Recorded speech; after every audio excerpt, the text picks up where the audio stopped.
wherever the fuck you are. Welcome to IRL Alpha, live here at the Sphere. Yeah? You didn't think it could happen. You didn't think it could happen, did you? Nor did you. But it did. And why did it? Well, I'm involved. That's fucking why. So get the fuck in here. I want you and I want you. Oh, definitely you. Look at your missus. Bring her in here. She's fucking smoking hot. You're not so bad yourself, mate. Yeah? Now let's get this fucking thing started. Ooh, a fucking choo-choo train. All right, everyone. Take your seats. Sit down. Shut the fuck up. Yeah? We're going to get ready. We're going to get into this straight away. No questions. Put your hand down till the end.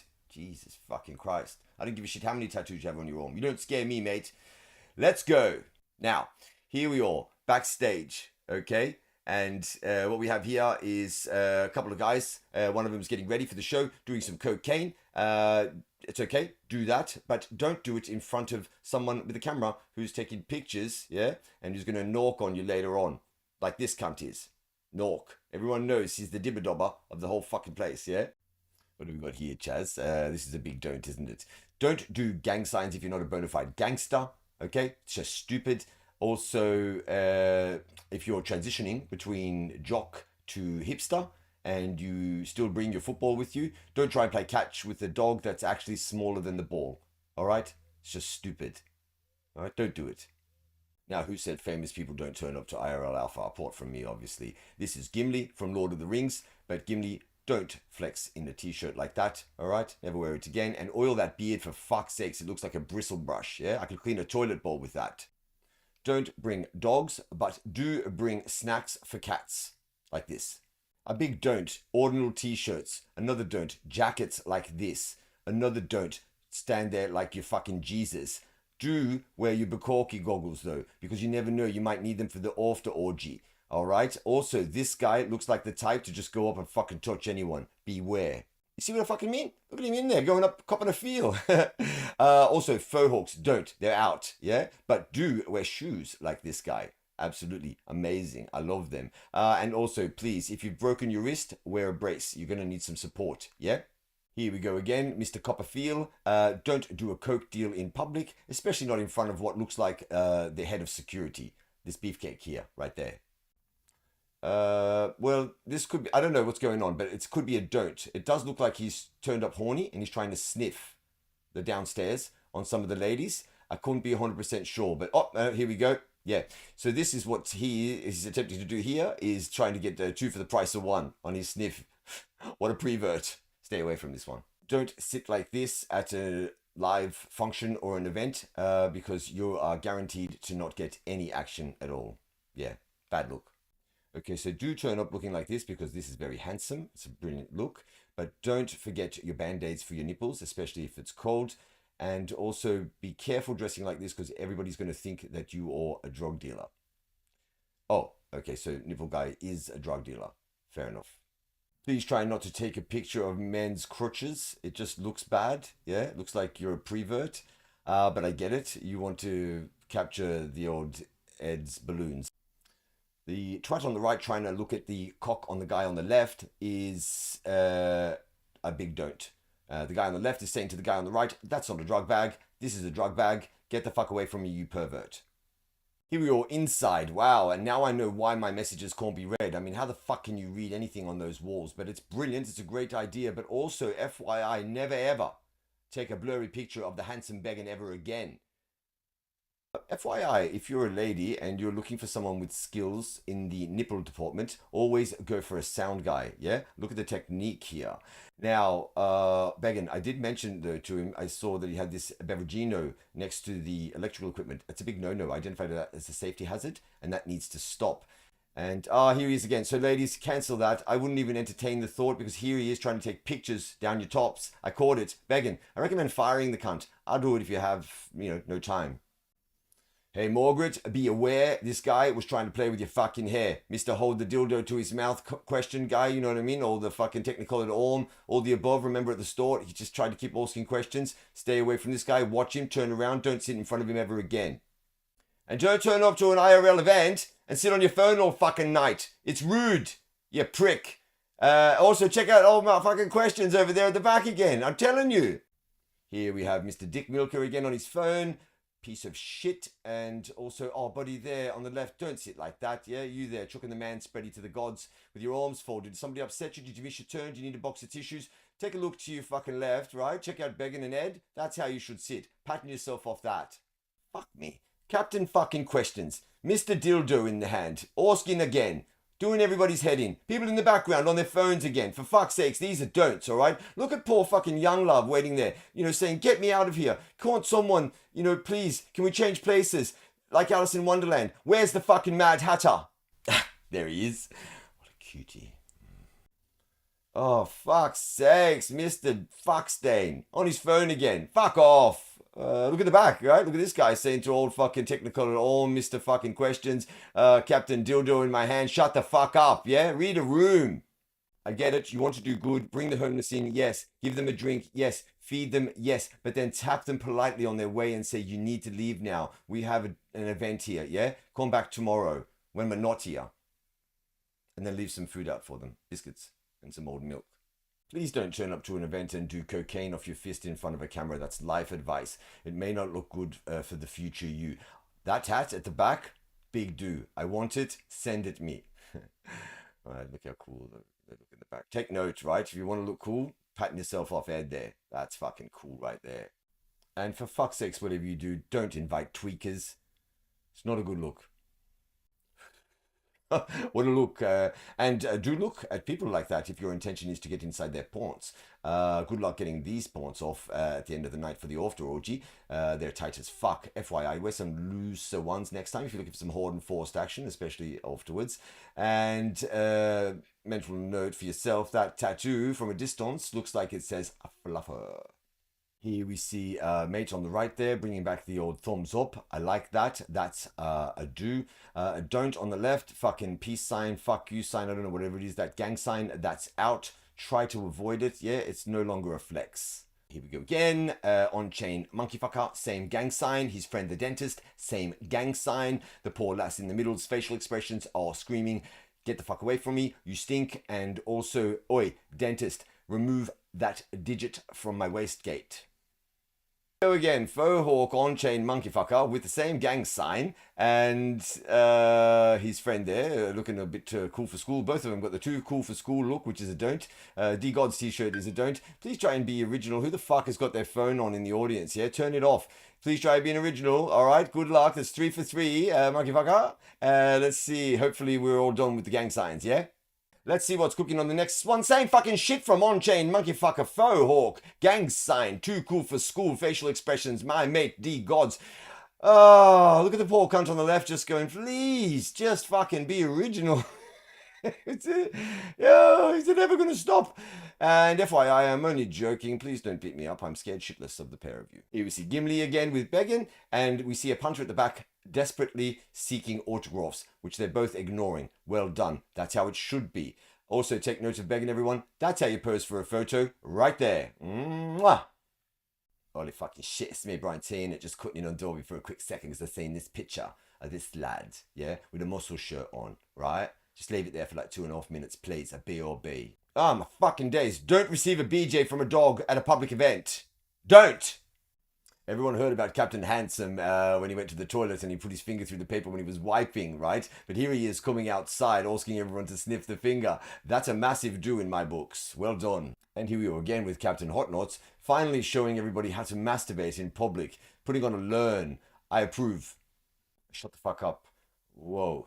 Hello, ladies. And this is another example of how in the Bukaki goggles are, especially at an event like this. I'm wearing mine because you never know at the end when you're going to need them, right? I know we're all getting excited. This won't take too much longer. We'll get to the orgy. Just hold on. We're nearly there. This is what happens when you run out of drugs.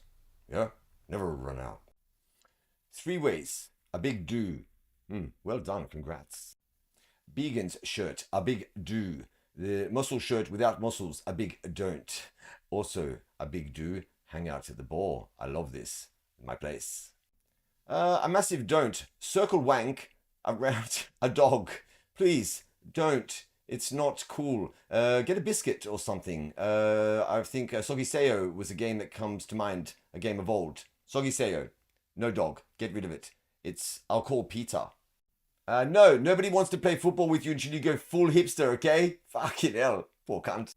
Eyes up, motherfuckers. What I like best is when little lady farts at a live event. Can't get any better than that. It's a massive do, but make sure you waft it towards the lad there on your right. T-Bone is a good friend of mine, but patterning your look off Trevor Jones is a big don't, yeah? Especially the old virgin. I'll tell you what's happening here. What's happening here is that the guy on the right is saying no thanks to cocaine on the guy on the left. Now, if the guy on the left is selling you cocaine or trying to push it to you and he has a look like that, fucking just buy it. Word to the wise. And so what you're seeing here is a successful deal. The guy on the left said yes, and the guy on the right said, okay, I'll leave you alone. Coke. And old mate Cocaine Nose Job in the middle is quite happy here with the double deal. From Serious Face on the right, Faux Hawk, obviously, Ordinals changed t-shirt because he probably got a little bit of semen on it from the bathroom when he went and had a quick danger wank. And the guy on the left is the other guy that did the pre-sale already to Old Mate with the jacket and the Bukkake goggles that you remember from the store. So this is the, if you need the sherbet, these are the three to go see. This hand gesture is acceptable, especially when you have a lovely like that leaning on your shoulder. Yep.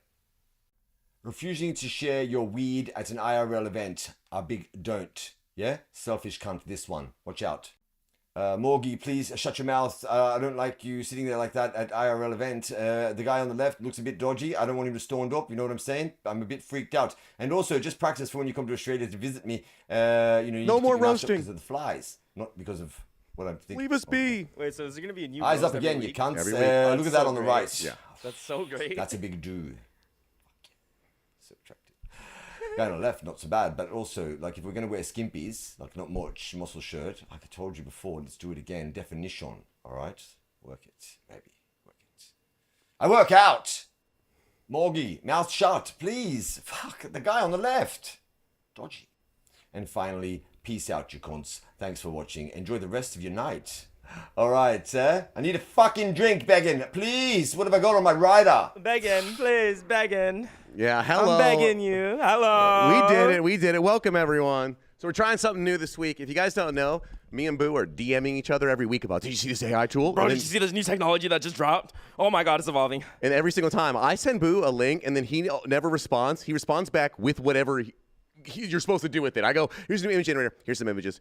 Here's some new text. Here's the text. Here's memes. So, like, here's some memes. We said, let's take this conversation out of the DMs and let's start doing it publicly. So, I don't know. We'll see what we're going to name this. We might say AI is going to kill us all. I like AI is going to kill us all because it's such good click because everyone's like, oh my God, AI is going to kill us all. Yeah, and we're the ones working working on it. There's a lot of fear when you don't understand something, and a lot of people don't understand AI. They just see what AI is doing, and it's a good concern. Oh, it's a good concern. The concerns are extremely valid. Oh, I think it's going to kill us all. But in the meantime, we're going to make some of the best memes, I think, ever. I think we're on a content like train of the funniest stuff ever is about to happen for the next, I don't know, 8 months. That's so controversial. You think AI is going to make the funniest things going? Yeah. I think it will. Yes, it will. It'll be surreal, weird things. Okay, well, actually, so we got some topics today. So we'll just go through kind of some of the news this week. And I guess one of the first ones is, if you guys are looking at the timeline and you've noticed, wow, everyone's gotten a lot better at making Wojak memes. Wow, there's a lot. I'm seeing more Chad versus virgins happening recently. These people really got their Canva skills up. No, this is because this app Glyph came out, Glyph.app. And it's automatic meme generator. Before, it would be like, okay, here's a template you can put stuff into. This one, you say, make a meme about furries. And then you say, I want a Wojak meme. It actually made a really great Wojak furry meme that I had. Oh, next time we should just make the memes or like whatever we generate and just have them for like on the show. So we can, we'll have them. Bah, bah, bah, bah, bah, bah. I did make 100 memes, so we should have just had them in the back. But hey, this is the first one, so we'll keep doing it. Okay, that's good. That's good criticism. Okay. So a couple things happen. So it seems like this app here, what they're focusing on is they're saying, okay, great. We're going to take some pre-trained models. Everyone already knows you can have something that's been trained on, I don't know, making Barbie dolls and make Barbie doll ones. But they've made it a little nice, it's a drag and drop system of, I want Barbie dolls. Here's the meme template I want. Here's kind of the jokes I want to do for them. And so it's super easy for someone to scale up and say, okay, I want a Chad vs. Virgin meme maker. I want a Wojak meme maker. I want to stop doing blank meme generator. It's really interesting. I like how the site does it because it makes this core template like the Wojak one, but it goes through different steps. So the first step is it'll have an AI generate a Wojak image, and then it puts that in the middle every single time. And then it'll have an AI like Claude generate the actual meme content, and then it'll layer the text around the image. So it's always consistently good, but it's really cool how the site breaks it down on every single one you could do. Well, it really just shows you like, okay, if you're a meme maker, there are steps, there are patterns, okay? What's your Wojak image? Get a funny little characterization. What are the jokes on the side? We're using Claude now. Apparently Claude's funnier than ChatGPT. ChatGPT he's hilarious. is unfunny. No, it is very very unfunny. It's weirdly unfunny. I mean, Claude is also a little anal too, because he's more like a nun. He's always like, unless you jailbreak it. I have a jailbreak. That was really fun. But Claude hates role playing. Like, he does not like role playing. He's like, no, the AI ethics. Like, you can't do that. What if we just talk about AI ethics instead? I'm like, shut up and do my prompt, please. Yeah. But no, he's pretty funny when he does, like, when you instruct Claude. If you don't instruct Claude and you tell him to do something, he gets a little like anal with the restrictions. Yeah. But when you give instructions first and then tell him to do something, he kind of just follows the First instructions of all, I love no matter that what. Claude already is a person to you. You're talking to him. I said him. It's him. No, I it's said okay. him, He's huh? him. Claude's him. Claude right is now, him. Claude is literally him. Claude is literally him. But it's like, it is a funny thing of like each of these AIs do have a little personality They that you get do. to feel when you talk to them. And like, it's like you're saying, more anal, doesn't want to role play, but is good jokes off the fly, better, interesting. Where I feel like, honestly, ChatGPT 4.0, sure, it's multimodal. And I'm having good time saying, here's an image, modify it in this way. Here's an image, split it up this way. Hey, translate this to that, make a new version. It's good. Yeah, when you need tasks like that, it's so good. Yeah, multimodal is good, but the basic answering has gotten terrible, like ridiculously bad. It's like you could tell when it's ChatGPT. Like, you could literally look at it first couple of sentences, and be like, ChatGPT made that. Well, no, I'm the regression. I have it now. I was doing ones where I was like, I used to always like have it generate a list of words for me for this concept or that concept, and now I literally am like, give me 10 words that mean scared, and it's like, cool, great, scared, and I'm like, dude, Terrifying. like you could do this. 3.5 was doing this fine. 4 was doing it better, and then all of a sudden, like 4.0, there's like They weird lobotomize. regression It's because I hate, like, models when they first dropped, like Claude 3 when it first dropped, so good, and then they lobotomize it. Yes. I don't know why they always choose to lobotomize the models. Yeah. It's like, I don't know, have you ever seen those memes where it's like this Shogoth, like Eldritch beast with a bunch of tentacles, and it's like this basically representing AI as this alien being that we don't know. But then when they put the restriction guidelines on it, they slap a smiley face on it. So it's so like the Eldritch, like God being, but with a smiley face. No, And totally. it's like, no, I care about humanity. Well, it's funny because this pattern is happening. It's and I think people don't realize, like everyone online who says, look at the shitty answer from GPT or look at the shitty images from DALL-E or whatever it is. It's like, you don't understand. The first week is fire. Every great. first week, It's insane. you got to go hard. And I'm now on this thing where when something new drops, I told you, Glyph app drops, me and my friends, we got on it. I think we did 6-7 hours hardcore straight of all of us doing it. Well, first of all, they actually had another great little, it's not even an innovation. It's so simple. They had the feeds for each meme. So we were making MS Paint memes, but you could see everyone else what they were generating. So right when your friend finishes his, you're like, oh, dude, you got a sick Paris No, it's Hilton. great. I joined the chat when you guys were doing that. I love that feature. Killer Where it's like feature. you prompt it and it just shows up on the bottom live. It's like, that's great. But we also, and then we were seeing other randoms do stuff, and then we're trying to do variations of theirs. We're trying to talk them through the feed. But right away, after maybe 3 hours, they've removed us from the feed. They removed did? us individually from the feed. So And like we your would gens wouldn't pop up. only show up for us, and then no one else would see them, and it happened one by one. I mean, we did figure out it was a legendary hack for a whole day for the MS Paint generator. It was comma, space, big boobs, comma, space. And then they was getting around the big boobs filter. So you made NSFW. They weren't NSFW. They were some of them. We actually did see some nipples a couple times. MS Paint nipples. As AI likes doing. Yeah. So we got there, but then right away it was just all of a sudden right away like, I don't see these things in the feed anymore. Wait, I'm not in the feed anymore. No. Wait a minute, guys. But it There's was a bottom line. They're trying to suppress you. The memes are too good. They're like, yo, these guys are using it.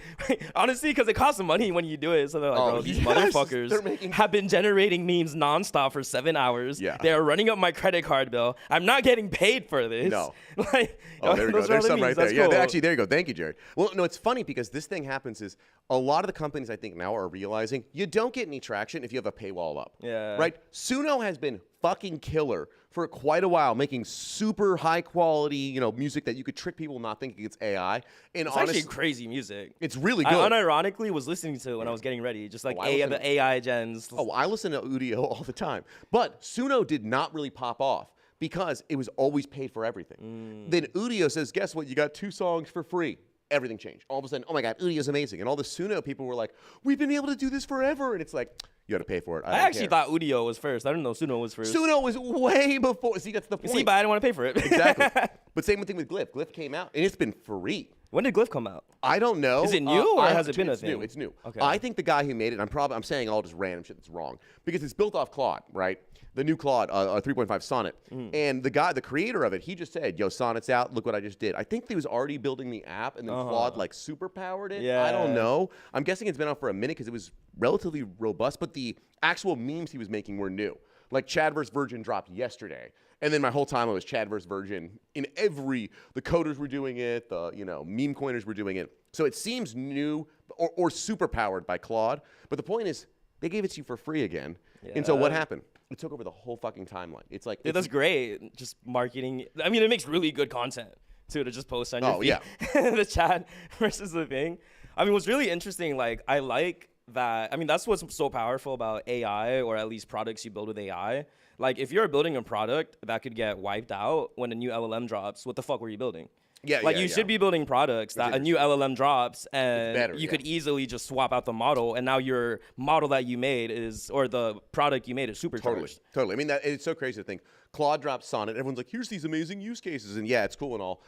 Glyph goes, cool, we're using Claude now. Memes. And then they owned the timeline. I mean, I did a scroll the other day, and I was like, it was like every 6 posts was a Claude.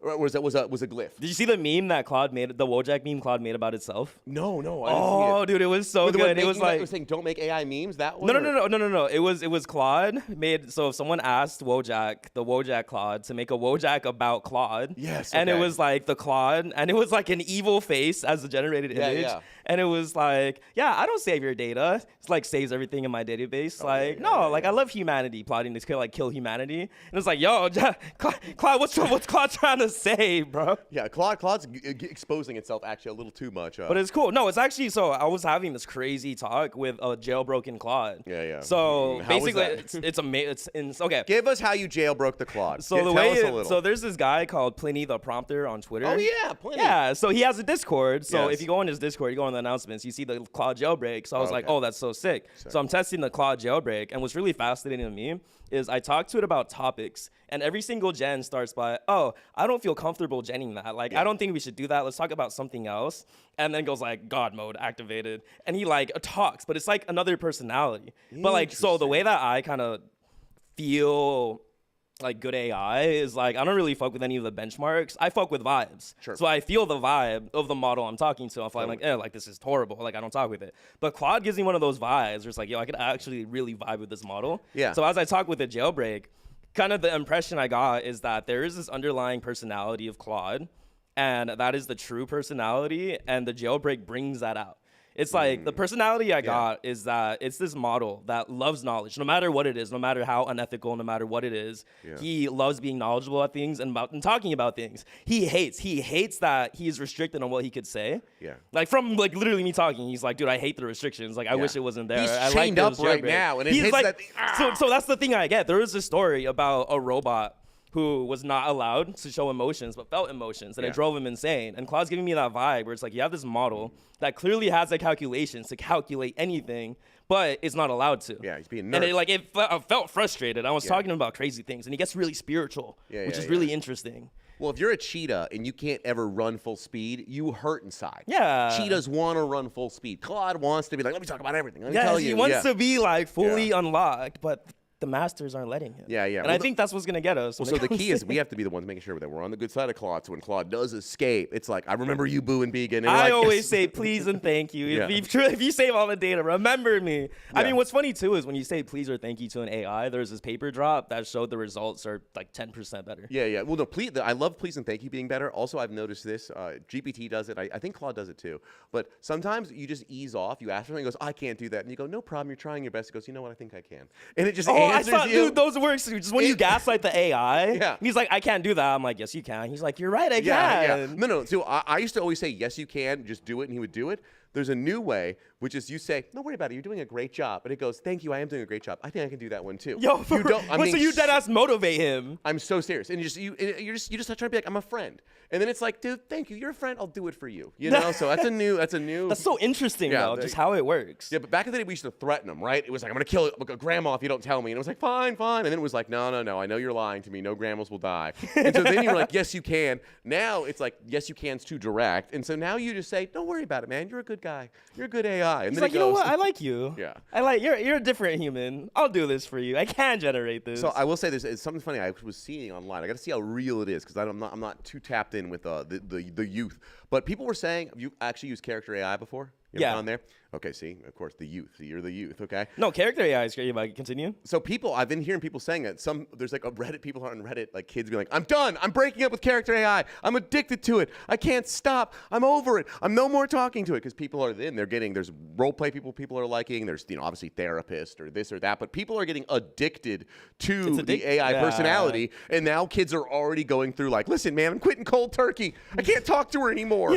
So I don't know. Do you know any Zoomers that are addicted right now? So I actually know that gives me insane data for just like, because my whole thing is I really enjoy, I guess the whole internet when it comes to just talking to people, you're talking to people, right? Like people could spend hours a day talking and typing to someone on the other end and receiving messages or playing with people. Yeah. So to me, a lot of the products I build, especially for the booze or game-wise, involves talking to these NPCs that you could actually build relationships with. NPCs that have emotions, NPCs that could remember you, NPCs that have memories of you and you could build relationships with that people could get attached to, or the AI could get attached to you. Yeah. So like it's this whole thing. So it's really interesting about character AI is okay, so I have role played, I have like played, I need to test everything, but it's fun. It's really fun, especially because there are things. I mean, growing up playing games, I've always just wanted this. I've always just wanted some NPC or some AI that responds to whatever I say, role plays whatever I say, sets up any scenario I say, because it just expands your brain. Like you have this idea and you start talking to it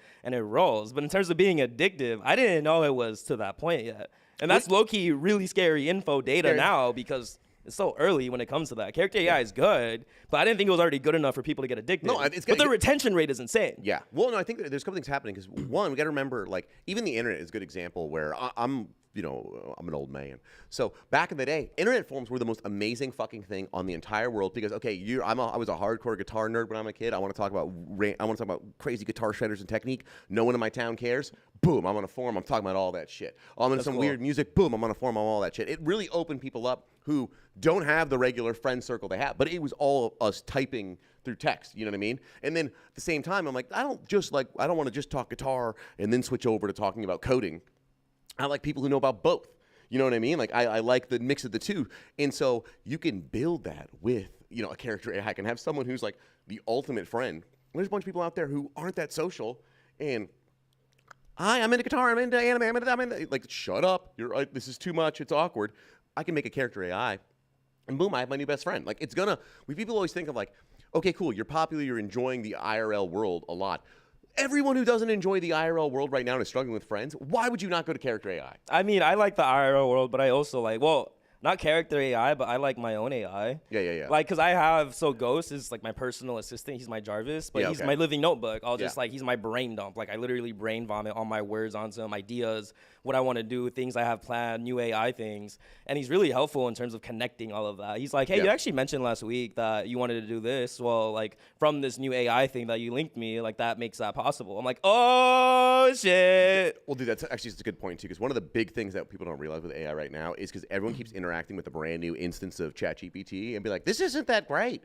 It's like, what if every time you met someone, it was a random new person? Yeah, it's horrible. Like, that would suck. Like you have to restart from zero, but now what if it's this consistent model that grows with you, knows you, grows over time, knows all your preferences, knows what you like, could actually relate to your interests. Like, it's gonna get deep. Preferences is mind blowing. Like Ghost lives in the digital universe. Yeah, well, I think about I know that I'm always asking a certain kind of coding questions to it, and I like them in a certain way, and I like it this certain style, meaning that like. I always want it hyper simple, no extra dependencies on something. Okay, document what things do, but don't give me any flowery language around it. Just tell me what the commands.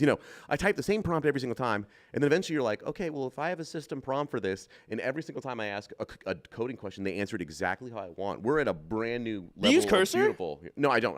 Bro, okay, hold on. So literally what you said already existed. It's existed for the last year. So Cursor is a code IDE that replaces Visual Studio, and it's fantastic because it's literally that. You have a system prompt where you tell it, hey, this is the code base I'm working on. So it's okay. So there's two things. You have the IDE prompt, which is the main system prompt. Whatever code base you whip up, whatever AI soul you give, whatever AI prompt you give it, that's the AI you're talking to. It always has a base prompt. What's really interesting is I have a specific prompt that basically word bombs the AI with a bunch of coding terms and unique terms. And what that does is it opens up the LLM's brain more to like new topics, new code bases, whatever, and just like it makes them a better coder off rip. So I've been like messing with this, and that's how I code because it's really helpful. Yeah. And what's really cool about Cursor is you could do, there's so many cool things. The biggest things is you could also have code specific prompts. So you can make like a .get ignore, but it's actually .cursor rules, and that's a prompt specific for that code base. Totally. So you'd be like, oh, this is JavaScript, TypeScript. Like I need it to be clean. It needs to be like this. Any comments, whatever. Never suggest these things. Yeah. My favorite part is that you could actually just throw in like it could search the internet, but you could also throw in custom docs. So if you're using a custom API or a custom library and it has docs, you just link that to Cursor. Cursor downloads the whole docs. And it's like, okay, bet, what do you want to talk about? You're like, yeah, can you make me an API that connects to whatever this API is? And it does it. It's like, all right, I got you. It's crazy, especially with 3.5 now. It's insane. Like the whole pipeline is. So I will say we'll have to plan a stream around this. I don't know, Boo. You know I'm in a cult, right? I'm in right? I can't use Cursor. I can't use VS Code. I'm in a NeoVim cult. And it's so if you don't know, wait, are you actually not allowed to use Cursor? If I used Cursor or VS Code, I would be excommunicated by my community. I would be roasted for life. The memes would be so nasty. Like, you do not understand. I am in a cult, okay? NeoVim cult. And we're actually, if you don't know, in the past couple of weeks, we've been very excited because Yassine, who you like one of the real crack, he works actually at Twitter, but also does Dingboard.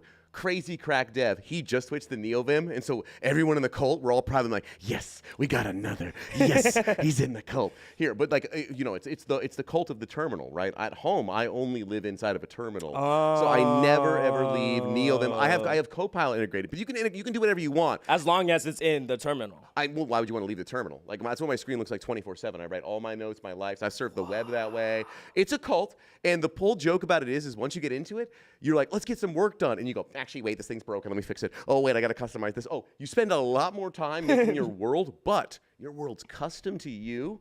And so when people come over, they're like, what the fuck is going on? You will do things that people can't even believe. I'll no, your setup, like when I watch some of your streams, I'm like, bro, what is he? I didn't realize you only use a terminal. Yeah, exactly. It's good. You talk to AI though. Isn't that cheating?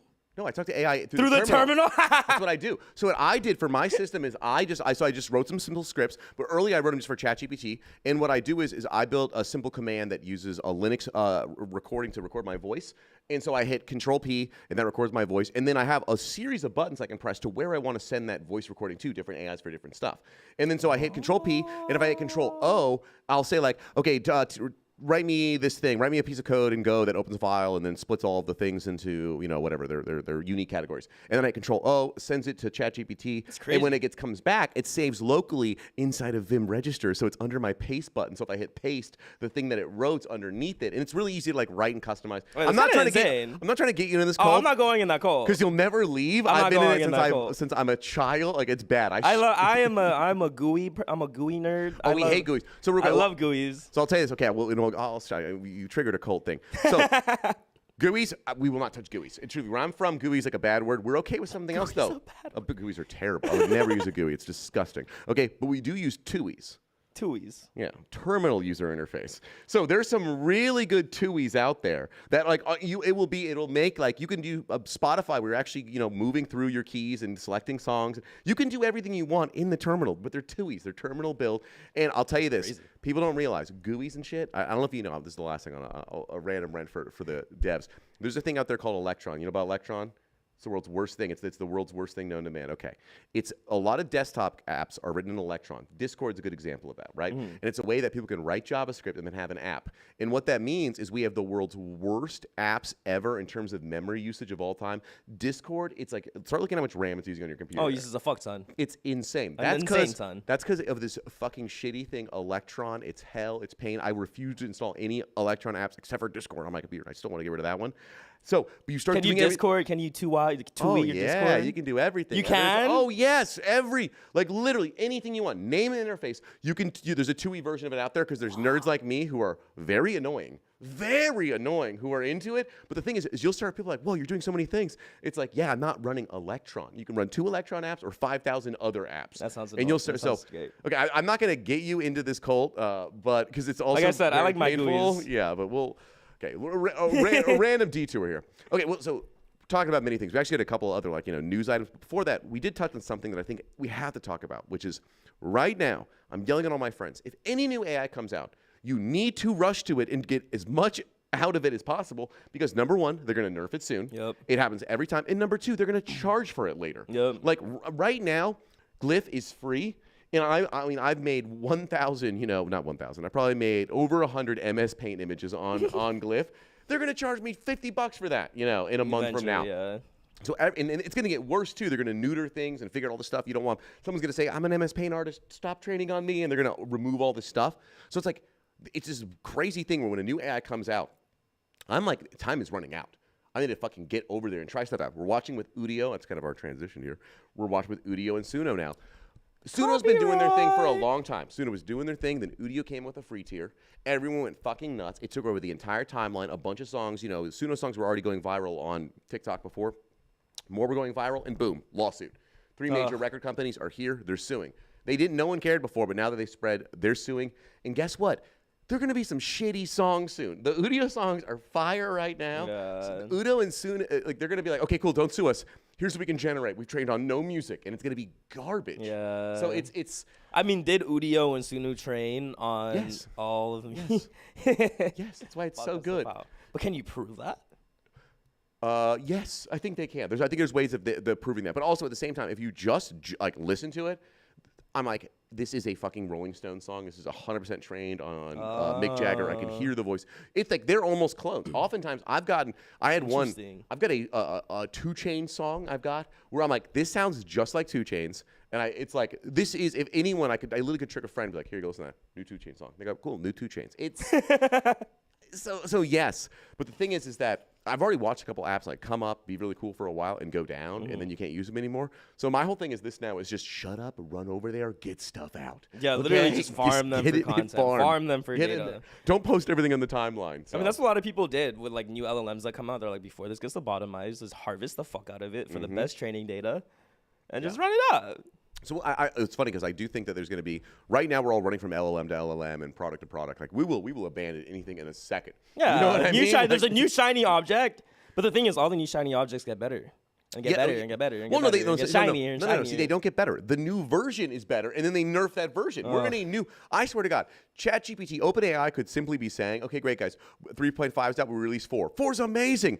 1 month later, switch 4 to 3.5. Okay, cool. 4.0's out. Oh, 4.0's amazing. A month later, switch back to 3.5. It's like we're getting nickel to dime gaslit right now. We are. I mean, I feel like we are. I feel like we are too. It's like, I don't know, GPT-4o wasn't that good. Until the multi-model comes out and OpenAI said they're not dropping it until this fall. I'm like, dog, why would you demo it? Well, it's like right now, that's another thing actually we should get into because it's driving me fucking crazy. First of all, Google fucking stop. Google stop announcing stuff.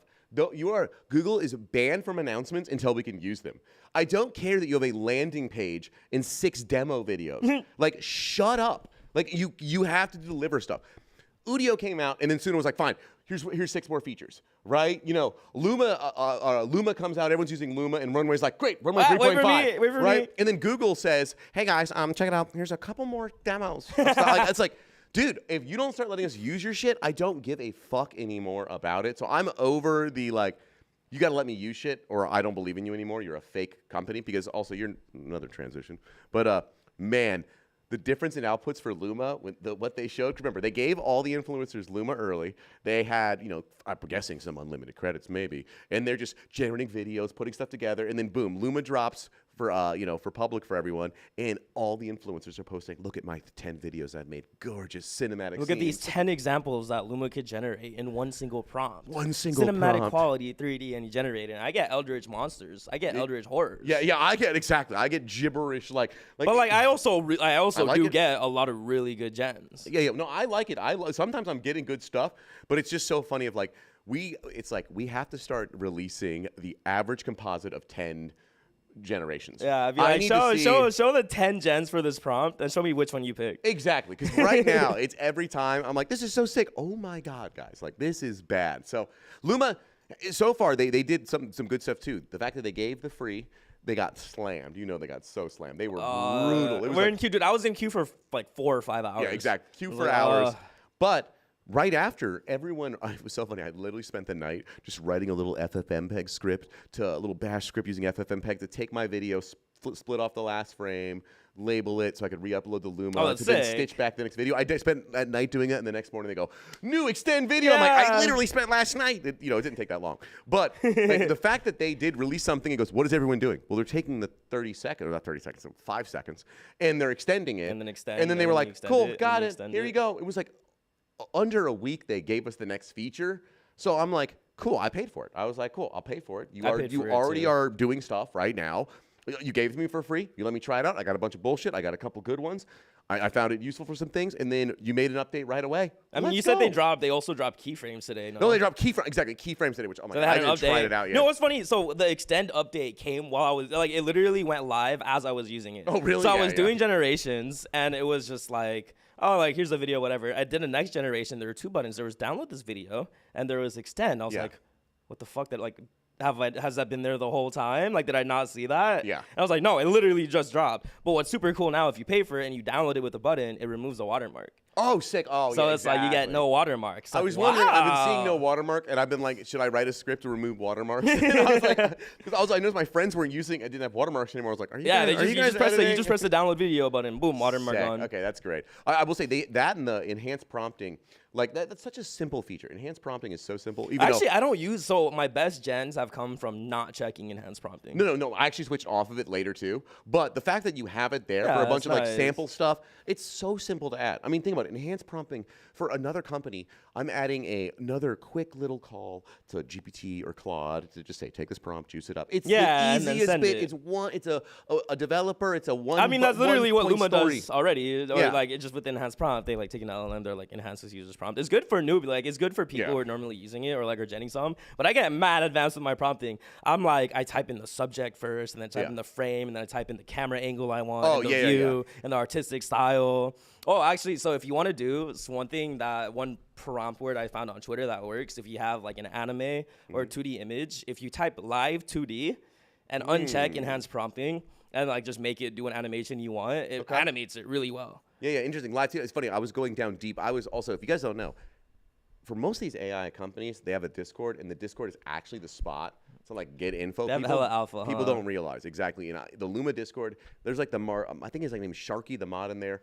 He's responding to everything, giving advice on everything. This thing didn't go good. Okay, try this. Okay, I tried this. I just went in there and copied every message from him, and then just wrote through, and I took all of his advice and like learning the camera stuff, saying, okay, great.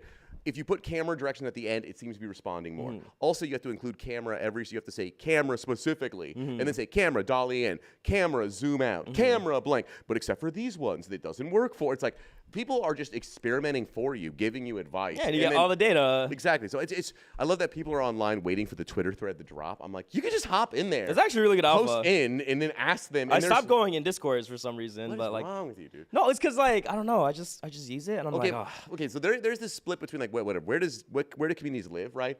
And there's there's Twitter, there's Telegram, there's Discord. For AI, Discord won, and that's really Midjourney. I think Yeah. putting the flag down. I mean, think about it. Midjourney built a fucking $1 trillion company Yeah. off of goddamn Discord. Discord, right? And it forced everyone pretty into insane, Discord. though. It's amazing, and so I feel like there's a precedence of that right now. And when I went to Luma, I was like, dude, this shit is popping. It's moving. And I was making my own, and people were talking the whole time. Oh, and fuck. giving alpha, giving advice. So, but Okay, you so can wait Discord, for the Twitter Discord is thread. the place to be. Okay. Well, you can wait for the Twitter thread. That gets the info from Like, Discord. it's from Discord. I'm literally copying like what it says. So, yeah. Oh, so we will see though. So like Sora needs to come out though. Bro, right? oh my god. Speaking of demos and not dropping shit, that's the thing I hate about OpenAI. And like, honestly, I'm really happy they dropped Sora because they dropped Sora. And I feel like Sora because Runway was already doing video things, but it was like really bad. It was like laggy, Runway's not staticky. getting better with the No, it's 3.5, getting but yeah. so better. Like Runway 3 looks better than Sora. Yeah, but yeah, you oh, yeah, also yeah. like OpenAI dropped Sora, and I feel like that made every company go, "Oh fuck, Let's it's do video. possible." Because especially totally. because they dropped the research and they're like, Yeah. hey, you could actually just use a regular research model. You could divide the time, the video, train it on the model, and now you have really good videos. I feel like a lot of AI companies saw that and instantly started rushing. No, And then totally. boom, Luma came out, the Clean. Chinese one, Clean came out, and then Runway 3 came out. 3.5, and then Boom. Sora still has done nothing. Like, Yeah, and Sora still hasn't done nothing. And it's like, bro, OpenAI is getting their ass beat. Do you think they come back? yeah, I do. I mean, OpenAI, that's the thing too, is I do think that this is one of those things where everyone is deciding. You have a model in the background that's doing crazy shit. I guarantee OpenAI's got some wild shit. Oh, they have insane behind the doors. shit. They're just saying, how do I release it safely, not get in trouble, not this. You do not want to Google Gemini. Actually, speaking of this, I said it before. If you're into this AI shit, every time someone drops something, run to it, use it as fast as possible. Because I got to say, I'm one of the blessed people that will talk about Google Gemini. Did you ever get to mess with it? No, but I know you're telling me about like it did the woke shit. Oh my God! We did see the recent Toys yeah, R Us yeah. commercials. That's actually Actually, on the like in our topics. talking topic. Yeah, it is. Well, so yeah, we'll get to Toys R Us. So the Gemini, right? It dropped, and it was the funniest thing ever because it like wouldn't let you generate white people, and everyone was like upset about it. Like, oh my God! I'm like, it was the funniest shit ever. You could literally say like. What's it called? Show me Johnny Depp in Pirates of the Caribbean. It would be like Black Johnny Depp in the Pirates. And you're like, this is hilarious. And like we were having so much fun being like, what will they do this? And it wasn't just that. It wasn't just like race swapping. It was super into making people handicap in various ways. So you would say, show me a couple, and it would be like, cool. One's in a wheelchair, one has a broken leg, one has a broken arm. What and I'd be the like, fuck? why are all three handicapped? And it kept doing it. And I was like, every time I make a couple, I'm like, are both couples fully able, Can you make two normal, healthy couples that can walk? But it was so fun and wild for a day. And I mean, my friends were just joking. And then right away, what did Google do? They shut it down. They haven't come back. Right? So They haven't dropped the model since. No. Hilarious, actually. So I know OpenAI's got a couple where they're just like, oh fuck, we're gonna be screwed here. You know. Yeah, okay, I'm talking to my producer right here. He's covered up the time, but telling me what time to do. I can't see the how It is long. We've got. 3:50. Thank you. Cool. Thank you. Gotcha. Okay, so let's keep. Yeah. Put it there. Thank you. That works better actually. Yeah. So whatever. Always running models. It's gonna keep happening here. Let's talk this Toys R Us thing because it was really funny because I don't know if you saw the people got some killer tweets off. Where someone's like, wow, look at OpenAI or Toys R Us was the full AI commercial. This is the future of commercials. And then the top tweet underneath it that ratioed it is like, you guys know Toys R Us went bankrupt twice. Yeah. And it's like, No, what's really interesting to me is out of every company that OpenAI could have collabed with Sora, why the fuck y'all choose Toys R Us? yeah. Like you could have dropped a 6 cinematic movie. You could have done all of these other things. No, your demo for your product that you made a demo of and never fucking dropped, and you have 3 companies front running you is a Toys R Us commercial. But I think everyone does know that the first AI commercials, full AI commercials, you're getting heat. Right? First, But it wasn't even a good commercial. It's not No, it was like not the good. AI It was gens not were good. great, but the storyboarding and it was horrible. It's like so funny. They could have done it and embraced wacky, weird generations and some weird toy stuff and like, there's nothing better than a real toy and then shown wacky AI. Like they could have memed on themselves and it could have been good. But That's why they're bankrupt. Yeah. But the fact that they are a company that's struggling, right? They would go after this type of thing. Because I'm telling you, the first that's musicians true. who embrace AI are getting shit on by everyone. The first artists are getting shit on everyone. First movie makers, the first commercial makers, everyone who uses this, there is a huge cohort of people in every one of those disciplines who's saying, fuck AI. And they're going to keep saying it. Oh, dude, there's people that absolutely hate. Like, dude, I get so much hate when I went in a furry Discord and I showed them the Wonko girl. And first I was like, yeah, check out this art. And they're like, oh my God, that's so cool. Yeah, I made an AI bot that generates like a branded you're character. done. They're like, that's not art. Yeah. It's like, you just liked it. They're like, no, it's fucking disgusting. You could tell it's AI. I'm like, you fucking LARPs. Well, no, whatever. So it is so funny because I am loving. There's been a brand new battle about this because you're talking with the furry community. They're one of the weirdest communities where a bunch of people make money off of DeviantArt and selling actual furry art or selling furry costumes and stuff like that. So like there are people who are like actually able to like, I draw sick furry shit for some furries and I gotta pay my bills. And AI is going to destroy their business. Oh, it ruins it. Ruins it because It's horrible. the people buying it aren't necessarily being like, I want to buy fine, high quality furry art. They go, I want furry porn made by handwritten artists. No, I just want to see it. That's what I don't want to see it. But the people who buy this product do want to see it. Clarification right there. But like point being is that they fucking hate it. There's so many people that hate it. Like capital HATE hate it. I was like, damn. And it was good data for me because like I love it, but that's because I work with it. But it's this whole idea that people that think that it's like you make furry art. Like a lot of the artists who are mad about so much of like the AI stuff, you look at them, they make the world shit. They're like, I draw One Piece characters, but they're in high school and emo. And it's like, AI is killing. It's like, you're the world. You are not an artist. You are a child doing the corniest images AI ever. actually makes amazing like, One Piece character custom art. I mess with it a lot. Oh, really? Really? Yeah, Okay, it's cool. great. See, I can reference One Piece, never seen Like it. I could but make an I'm emo gonna- Luffy. Emo by, Luffy. Like combining models. You just But put it's crazy. 100 people out of business, okay? Dude, I mean, no. Actually, like real shit. I'll be making like whether it's generative AI or like a product or a thing, and like sometimes it'd be fucking with my head because I'm like, bro, I replaced jobs with what I just made. Yeah. And it's like, it's really, it kind of really does fuck with my head because I'm like, fuck. Yeah. But like, this is what it is. It feels weird being the people to help do that. Well, I got to be honest. This is dark. We're getting dark here, okay? But I've been a programmer for a long time, and that's been my job for a long time. To just replace jobs? Oh yeah, I've literally gotten paid to go into a call center and say, "Hi, I'm going to sit next to you for a week and find out what you do." Great. And then I'm not joking. Then 90% get fired, and I automated the rest. And I made friends with those people, and it's awkward. And you know what happens? I'll tell you what has happened though. I've done this, and I had to go through therapy. Well, what happens is this. All the young, interesting people go, thank you so much. I finally needed an excuse. I got fired from it, and I needed an excuse to push. I'm doing whatever I want to do. And then all the people that would never have done anything are sad and upset and pissed off, right? But it's like, it does free, and I hate that this is real. We're getting real dystopian. It frees a bunch of people. It does, okay, it frees but people. that's the ultimate goal with AI. The ultimate goal with AI is to free everybody. Yeah, exactly. Like, bro, okay, no, the thing that fucks up, and I guess like the thing that fucks up, or the thing that a lot of people don't know is, dude, people were gaslit and molded by our current society to where your work is your worth. If you don't work, if you're not valuable to a corporation, if you're not valuable working-wise, you're a useless human being. That's fucking horrible. Like, absolutely not. No, So, I like, was automating call centers for people taking loans. Like, no one there was like, my passion is helping people get telling loans. people to pay loans. What are you like, I talking love about? telling people they have to pay loans. Like, Yeah. no, you don't. Yeah, we want to live in society here. But so, it is yeah. like, this is what we're going through right now, and it is really fucky. But like, my ultimate kind of like vision for the future is every job. Because like, it used to be the point when AI first came out, I'm like, yeah, there's a lot of jobs that could get replaced.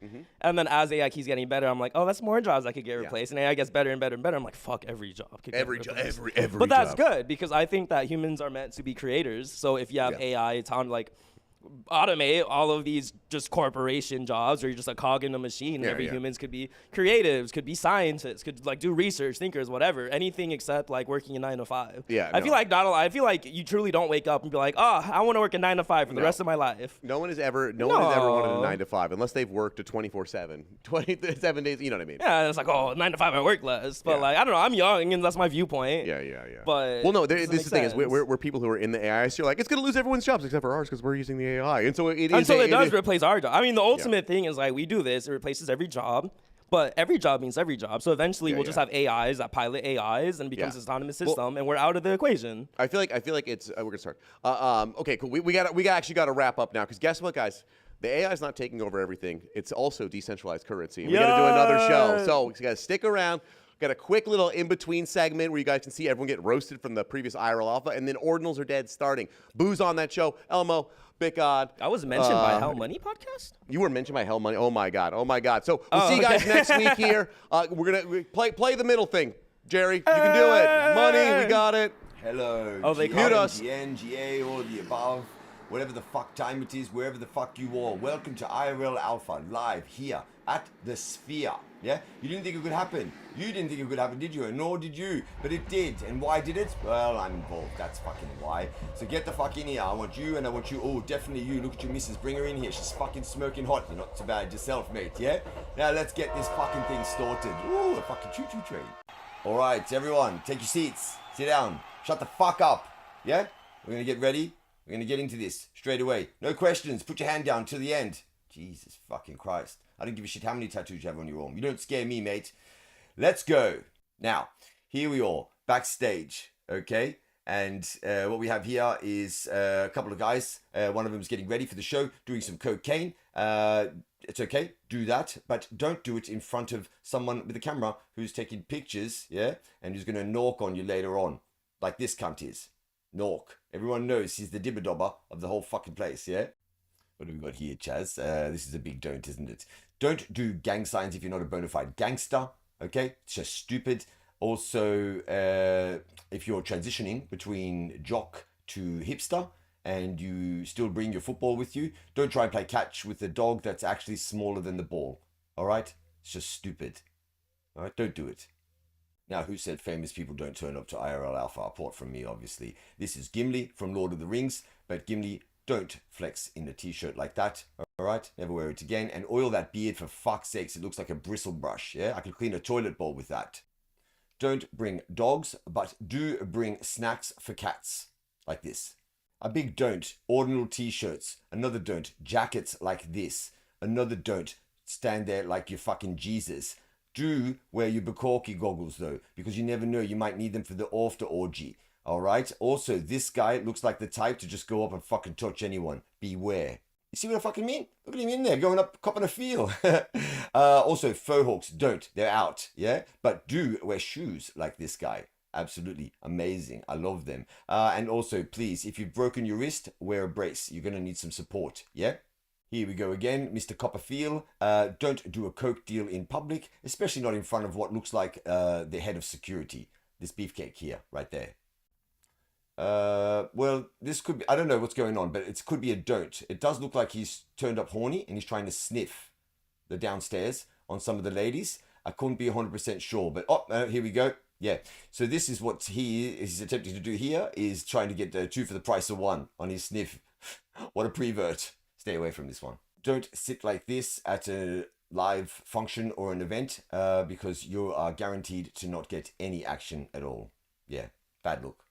Okay, so do turn up looking like this because this is very handsome. It's a brilliant look. But don't forget your band-aids for your nipples, especially if it's cold. And also be careful dressing like this because everybody's going to think that you are a drug dealer. Oh, okay, so nipple guy is a drug dealer. Fair enough. Please try not to take a picture of men's crotches. It just looks bad. Yeah, it looks like you're a prevert. But I get it. You want to capture the old Ed's balloons. The twat on the right trying to look at the cock on the guy on the left is a big don't. The guy on the left is saying to the guy on the right, that's not a drug bag. This is a drug bag. Get the fuck away from me, you pervert. Here we are inside. Wow, and now I know why my messages can't be read. I mean, how the fuck can you read anything on those walls? But it's brilliant. It's a great idea. But also, FYI, never ever take a blurry picture of the handsome Began ever again. FYI, if you're a lady and you're looking for someone with skills in the nipple department, always go for a sound guy, yeah? Look at the technique here. Now, Began, I did mention though to him, I saw that he had this Beveragino next to the electrical equipment. It's a big no-no. I identified that as a safety hazard, and that needs to stop.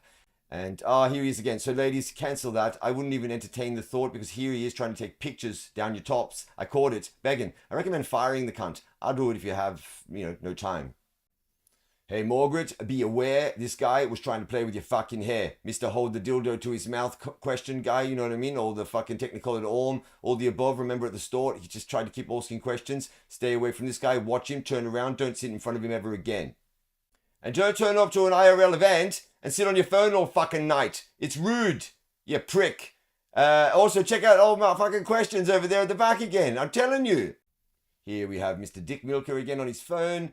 Piece of shit. And also, buddy there on the left, don't sit like that, yeah? You there, chucking the man spready to the gods with your arms folded. Did somebody upset you? Did you miss your turn? Do you need a box of tissues?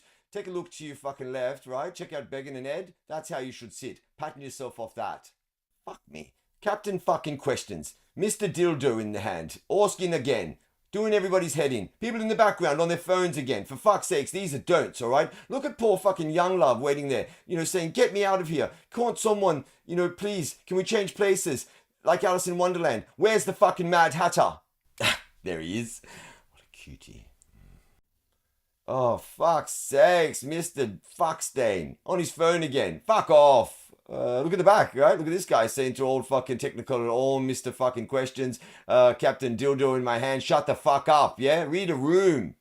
I get it. You want to do good. Bring the homeless in, yes. Give them a drink, yes. Feed them, yes. But then tap them politely on their way and say, you need to leave now. We have an event here, yeah? Come back tomorrow when we're not here. And then leave some food out for them. Biscuits and some old milk. Please don't turn up to an event and do cocaine off your fist in front of a camera. That's life advice. It may not look good for the future you. That hat at the back, big do. I want it, send it me. All right, look how cool they look in the back. Take note, right? If you want to look cool, patting yourself off Ed there. That's fucking cool right there. And for fuck's sakes, whatever you do, don't invite tweakers. It's not a good look. What a look. And do look at people like that if your intention is to get inside their pawns. Good luck getting these pawns off at the end of the night for the after orgy. They're tight as fuck. FYI, wear some looser ones next time if you're looking for some hard and forced action, especially afterwards. And mental note for yourself, that tattoo from a distance looks like it says a fluffer. Here we see mate on the right there, bringing back the old thumbs up. I like that. That's a do. A don't on the left, fucking peace sign, fuck you sign, I don't know, whatever it is, that gang sign, that's out. Try to avoid it. Yeah, it's no longer a flex. Here we go again. On-chain monkey fucker, same gang sign. His friend the dentist, same gang sign. The poor lass in the middle's facial expressions are screaming, get the fuck away from me, you stink. And also, oi, dentist, remove that digit from my waistgate. So again, faux hawk on-chain monkey fucker with the same gang sign and his friend there looking a bit cool for school. Both of them got the too cool for school look, which is a don't. D-God's t-shirt is a don't. Please try and be original. Who the fuck has got their phone on in the audience? Yeah, turn it off. Please try being original. All right, good luck. That's 3 for 3, monkey fucker. Let's see. Hopefully we're all done with the gang signs, yeah? Let's see what's cooking on the next one. Same fucking shit from on-chain, monkey fucker, faux hawk, gang sign, too cool for school, facial expressions, my mate, D-Gods. Oh, look at the poor cunt on the left just going, please, just fucking be original. Is it ever going to stop? And FYI, I'm only joking. Please don't beat me up. I'm scared shitless of the pair of you. Here we see Gimli again with Beggin, and we see a punter at the back desperately seeking autographs, which they're both ignoring. Well done. That's how it should be. Also, take note of Beggin, everyone. That's how you pose for a photo. Right there. Mwah. Holy fucking shit. It's me, Brian T, and it just cutting in on Dolby for a quick second because I've seen this picture of this lad, yeah, with a muscle shirt on, right? Just leave it there for like 2.5 minutes, please. A BRB. Ah, my fucking days. Don't receive a BJ from a dog at a public event. Don't! Everyone heard about Captain Handsome when he went to the toilet and he put his finger through the paper when he was wiping, right? But here he is coming outside asking everyone to sniff the finger. That's a massive do in my books. Well done. And here we are again with Captain Hotnots, finally showing everybody how to masturbate in public, putting on a learn. I approve. Shut the fuck up. Whoa. Hello, ladies. And this is another example of how in the Bukaki goggles are, especially at an event like this. I'm wearing mine because you never know at the end when you're going to need them, right? I know we're all getting excited. This won't take too much longer. We'll get to the orgy. Just hold on. We're nearly there. This is what happens when you run out of drugs. Yeah? Never run out. 3 ways. A big do. Well done. Congrats. Began's shirt. A big do. The muscle shirt without muscles. A big don't. Also, a big do. Hang out at the bar. I love this. My place. A massive don't. Circle wank around a dog. Please, don't. It's not cool. Get a biscuit or something. I think Soggy Seo was a game that comes to mind. A game of old. Soggy Seo. No dog. Get rid of it. I'll call Peter. No, nobody wants to play football with you until you go full hipster, okay? Fucking hell. Poor cunt. Eyes up, motherfuckers. What I like best is when little lady farts at a live event. Can't get any better than that. It's a massive do, but make sure you waft it towards the lad there on your right. T-Bone is a good friend of mine, but patterning your look off Trevor Jones is a big don't, yeah? Especially the old virgin. I'll tell you what's happening here. What's happening here is that the guy on the right is saying no thanks to cocaine on the guy on the left. Now, if the guy on the left is selling you cocaine or trying to push it to you and he has a look like that, fucking just buy it. Word to the wise. And so what you're seeing here is a successful deal. The guy on the left said yes, and the guy on the right said, okay, I'll leave you alone. Coke. And old mate Cocaine Nose Job in the middle is quite happy here with a double deal. From Serious Face on the right, Faux Hawk, obviously, Ordinals changed t-shirt because he probably got a little bit of semen on it from the bathroom when he went and had a quick danger wank. And the guy on the left is the other guy that did the pre-sale already to Old Mate with the jacket and the Bukaki goggles that you remember from the store. So this is if you need the sherbet, these are the 3 to go see. This hand gesture is acceptable, especially when you have a lovely like that leaning on your shoulder. Yep. Refusing to share your weed at an IRL event. A big don't. Yeah? Selfish cunt, this one. Watch out. Morgie, please shut your mouth. I don't like you sitting there like that at IRL event. The guy on the left looks a bit dodgy. I don't want him to stand up. You know what I'm saying? I'm a bit freaked out. And also, just practice for when you come to Australia to visit me. You need to keep your mouth shut because of the flies, not because of what I'm thinking. Oh, man. Eyes up again, you cunts. Look at that on the right. That's a big do. So attractive. Guy on the left, not so bad, but also, like, if we're going to wear skimpies, like, not much muscle shirt, like I told you before, let's do it again. Definition, all right? Work it, maybe. Work it. I work out! Morgie, mouth shut, please. Fuck, the guy on the left. Dodgy. And finally, peace out, you cunts. Thanks for watching. Enjoy the rest of your night. All right, I need a fucking drink, begging. Please, what have I got on my rider? Hello, GM, GN, GA, all of the above. Whatever the fuck time it is, wherever the fuck you are. Welcome to IRL Alpha, live here at the Sphere. Yeah? You didn't think it could happen. You didn't think it could happen, did you? And nor did you. But it did. And why did it? Well, I'm involved. That's fucking why. So get the fuck in here. I want you and I want you. Oh, definitely you. Look at your missus. Bring her in here. She's fucking smirking hot. You're not too bad yourself, mate. Yeah? Now let's get this fucking thing started. Ooh, a fucking choo-choo train. All right, everyone. Take your seats. Sit down. Shut the fuck up. Yeah? We're gonna get ready. We're gonna get into this. No, we don't have to. Yeah. All right, welcome to the Ordinals Are Dead show. Whoa, Hey-o! what the? Yo. Welcome, I'm Troy. This is BitGod. That's Butoshi, and that's Elmo. Everybody who's not on the stage is gay. Whoa. So, whoa. You can't say that, man. You can't say I that. can't say that. All right. We're in Venice here. Welcome to the Gay Ordinal Show. No, it is Pride Month. Yeah, cha-ching. Listen, let's get into it, man. Should we get into these programmable scams? Yeah, Programable runes. Whoa. Oh, no. What do we think about these programmable Programmable runes gay, that you came don't know. out? So right now, programmable runes. Apparently, Rune Dev, Isabel, Layer 1 Foundation. I thought it wasn't Rune Dev. Yeah, it's not. But there. But that You're was right. the speculation. That was a speculation. Apparently, BitGod is the dev behind RSIC, is Yeah, what do I you want- heard. Okay, so I want to get to that real quick. so there are these programmable runes. They it's a sub protocol. There's some burning that can happen with it, which is kind of I don't know what's going on with that.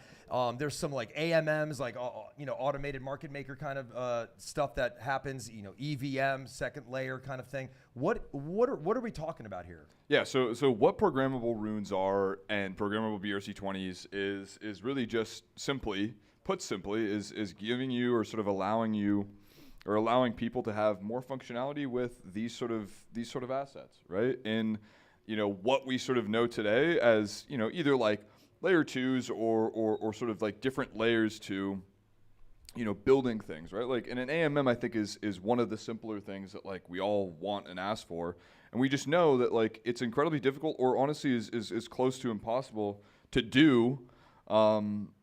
Swaps or sort of some of these other like smart contract functionality applications on layer 1.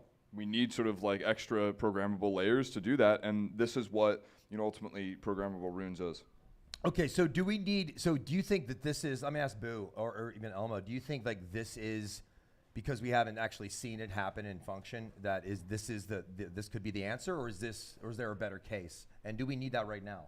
You're saying that we're looking for that. And that could be some tooling, but just curious. We definitely need it. So I didn't listen to the spaces. I know you listen to the spaces, so you know more about the technical things behind it. What I know is that it's technically a layer 2 on Bitcoin, but it uses runes. So I think the concept is really interesting. And if you could get actual valid L2s that work, because a lot of it is bullshit, and there are a lot of papers, and people could say things, and people could write papers. I could have AI write me a whole meta protocol that probably makes sense with runes, and like people will read it. But in terms of actual things, like I'm more so like, let me actually see what it could do, and then we could decide off that. Like, how would you? Because there's problems with that. Like, how would you lift a rune from layer 1 to layer 2? You could do it similar to the Lightning Network, but then that requires building a lot of deeper infrastructure. Is it a meta protocol? Yeah. But it's interesting. I do like people experimenting. I do like people messing with it. What do you think? I mean, it could be like, a bit of a dampener on everything that ETH's got going on over there, right? Like, if we can actually get, what is it, like virtual computers? It's an EVM or a virtual VM or a Virtual VM machine. for and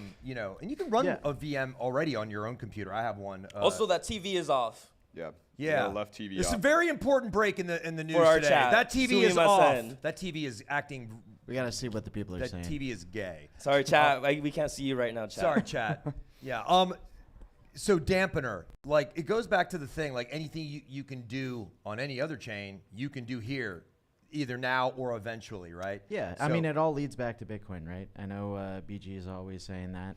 This but, guy? like, You yeah, like that Bitcoin? guy. Yeah, of course. No, Welcome to fuck the Ordinals that, man. Welcome to the Ordinal Dead Show. Thank you. I mean, what's interesting to me with the layer 2s is like if we could get actual good layer 2s on Bitcoin, then it reduces reason to move to another chain. Because if you have to move regardless, why not move to something that's already on Bitcoin where you can use Bitcoin to get more Bitcoin? Absolutely, and it's like more of a proven database. Like, I mean, historically, it's like it's not going anywhere. Bitcoin's going to be around forever, right? So Has anybody seen? Go ahead, bro. I was just going to say, I think that the majority of layer 2s that we've seen raise, exorbitant amounts of money over the past, 6 months or so, I think the majority of those are really just glorified multi-sigs, right? That's ultimately what they really are. Is that like Merlin chain? Yeah, like Merlin chain was Merlin like in a particular. multi-sig. Yeah, like Merlin is literally one of those, and like I think like hopefully in the future with everything that I think that there's of course a convergence here, right? Where you have programmable BRC20s, programmable runes, you have OpCat. All of these things, as well as all the other layer 2s that raise money, all of these things are for the common goal of programmability or functionality and enhanced functionality on Bitcoin. I just realized the Which title will win. "Programmable Runes Are a Scam." Sorry, Isabel. Sorry about that. Sorry. Oh, this is just clickbait. It's just clickbait. No, I sent her a message. It's just a joke. If anybody has a thick spine, it's Isabel. I've seen her. No, I spine. know. It's just funny. Yeah, no, it is funny. It's total clickbait. I think Leap would be proud. So Aaron, Like, who's going to win? I think my point was there. Okay. Who's going to win, right? Like, at the end of the day, we need substance. Like, Twitter Spaces, I think some docs are really helpful, but, we need, I think things to sort of ship, like, be on Signet, be on Mainnet eventually, and then from there, people be willing to experiment. And I honestly, after listening to the programmable rune space, I'm still more confident in OpCat being the potential sort of solution to this functionality problem. I don't know yet about BRC20 though. We don't have too much more info, so waiting for Domo to release that. But I think that's the state of affairs, in my opinion, post that space. So this brings up something. I sent this space to a couple of KOLs in our space, and they You were sent the Ordinals space to and KOLs, I sent or? that programmable rune space that was in the Ordinal show to a couple of other KOLs that weren't on the spaces. Hey, have you seen this? And they weren't saying like, hey, I'm fading that. They just didn't pull them aside to like go dig in. And the other thing that Erin brings up a good point. She was the real Erin. She was like, I need to see code. Yeah. And it brings up another question. Like, we haven't seen the code, and I guess you want to keep that under wraps so nobody else is competing for that. But the other thing is that, has Casey said anything about this? Not that he's so. not that it has to pass, but like this is going to be dancing with the Bitcoin blockchain. I'm just curious what that side of the camp has even dug into this conversation or given some insight. Has anybody seen anything like that? I haven't seen anything, but because Ordinals and runes, everything with our ecosystem's code that Casey made is open source. Like, it's made so other people could build on top of it. Yeah. I mean, Casey basically said, hey, I'm not working on runes no more. I'm working on another project, which is like this other peer-to-peer non-Bitcoin or crypto-related project. But if people could build on top of what he made, that's the whole point. Yeah. You know what would be actually funny though? Like, obviously Runes was created by Casey out of this disdain or hatred for BRC20. Was it I feel like it wasn't hatred towards BRC20. Listen, It was hatred for the efficiency. I guess It probably. kind of was a but dick like, measuring contest. As a dev though, think? Oh yeah. yeah, I mean, as a dev though, like you're constantly like, oh, I want it more efficient. It has to be more efficient, Yeah. regardless of whether the market cares or not. They're like, oh, it has to be. But like, what if this next project turns out to be like he gets so pissed off by all these layer 2s that he decides to make it open source like layer 2 or something like that, and just like trolls everyone again. Yeah. So like This guy I could is see a it little bit making petty. something when OpCat comes out. Yeah. Maybe. I mean, because the thing about OpCat is I know a lot of like actual laser like what I'm seeing is a lot of laser maxis, like hardcore Bitcoin devs who don't like Ordinals, don't like runes, don't fuck with our ecosystem. They do fuck with OpCat. They do fuck with the possibilities behind OpCat, especially because it was an original thing that was live on Bitcoin and got turned off. But now with all the other improvements, they're like, hey, we could actually turn it back on, and that'd be great. We kind of need it now. I think it would be, since Casey, it brings up this point, I think, Casey, he programs, he knows Rust really well, right? I remember Began saying that, and Yeah. It's like the goat of all of coding. It's so fast. Oh yeah, It's insanely and I'm just fast. curious, like him as a leader in this space, and then like other leaders in like ETH devs and Solana devs, like kind of like connect and like talk about like some backdoor like gateways and how we can strengthen like the energy and the focus over here. I mean, why would they do that? But I'm saying like it's all coding language, right? You're talking coding language. I just think that kind of energy and that kind of like unification might benefit us. But what I really wanted to say was, good tech is supposed to expose bad tech, right? Usually it's like you just said, like, oh, I saw that, there's a hole, I'm gonna fix this, and that's the new code, or it's an addendum to that. So I'm just curious what he might be building. Is it, besides runes? He's building, like his current project, I'm pretty sure is this peer-to-peer file system sharing service. So it's like, you ever torrent something and like you use a torrent? So that's a peer-to-peer. Basically, someone on one computer is uploading the data and you're downloading the data from your computer. I love it. But he said there was like some inefficiency or something he didn't like, so he was just gonna build it himself. Yeah. So he's That's usually how it goes. He's building like a Kazaa LimeWire, Something like that. Yeah, he's building. So he's building like this files sharing service. Oh man, That's kinda like I a- can't wait till he builds the YouTube for Bitcoin. I know. I Yeah, can't. like what's going on? Yeah, BitTube. That'd be great. So just to wrap up this conversation, is it hard to be bullish, or is it just like, hey, put a pin in that, we'll return to it and see where Bullish on what? on programmable It runes. certainly put a pin in it. Put a pin in it. Put a Put a pin pin in in it. that. Yeah, put a pin in that. We're gonna It's like, put- it sounds interesting. It's something we need. It's like, it's something that will benefit us, but we haven't seen code. We haven't seen demos. We only heard people talk. Okay. And people talking to me, like in the space, is like nothing. Yeah. Okay. It's cool, and it opens up thought, and speculation is cool, but like, Yeah. We've I known like about products. these updates though, like Yeah. coming for like a long ass time, right? Like they've been talking about how BRC20s are going to be updated here soon. Yep. And then this runes thing, right? This programmable runes thing coming on the heels of that is kind of interesting. Again, another little like who can get out the more efficient protocol faster. It kind sounds of a like it could have been done on situation. purpose then.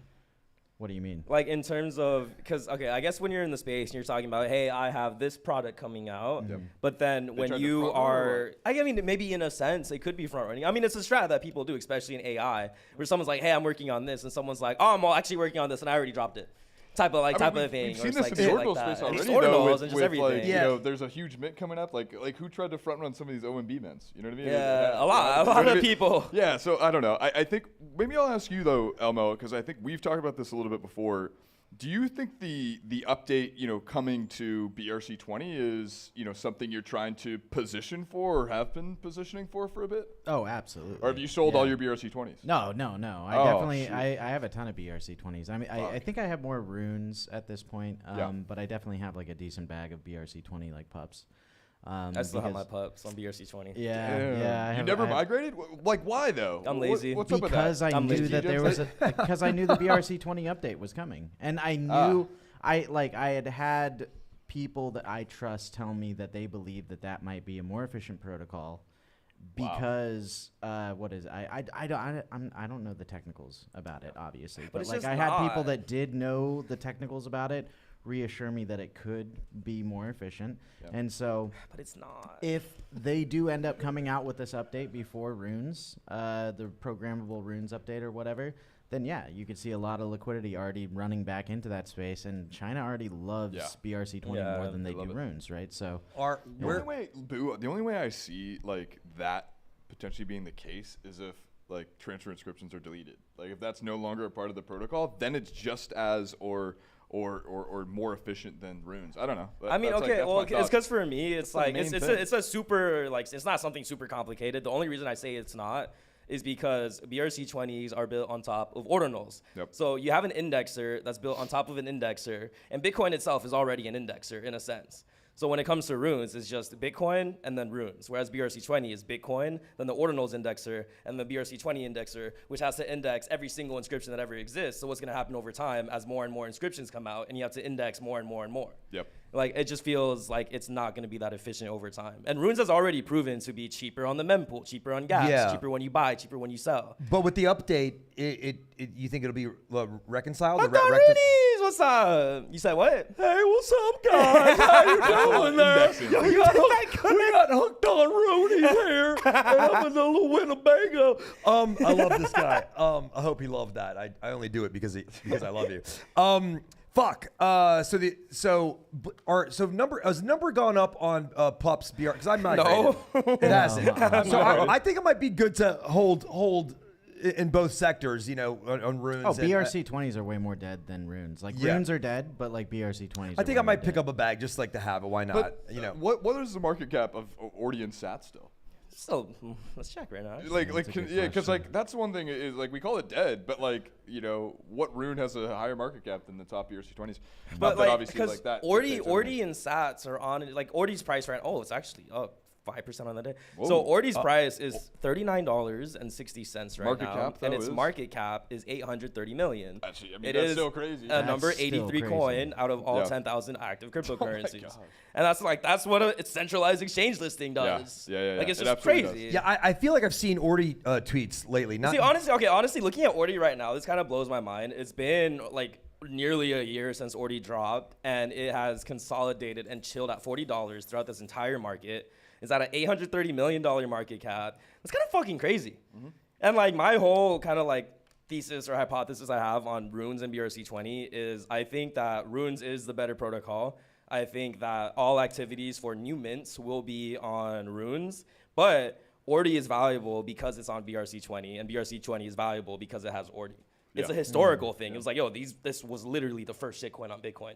And on because layer 1 Bitcoin. And because it still has like one of the largest companies in the space backing it. Unisat. Right? And Unisat. Yeah. Right? Like, which is still support. Like if they like stop support for BRC 20s, Is that you know, yeah, it would be probably dead. Maybe there would be another market that opens up, but like, yeah. Like, I mean, Unisat is backed by Binance though too. Binance, Antpool. Yeah, you yeah. know, it is? yeah. So I feel like we're now. The cabal. It might be a good time to bring up a couple questions. Let's like talk about the state of the BTC community. It's a shithole. Yeah, it's a shit. Okay, the other hold on.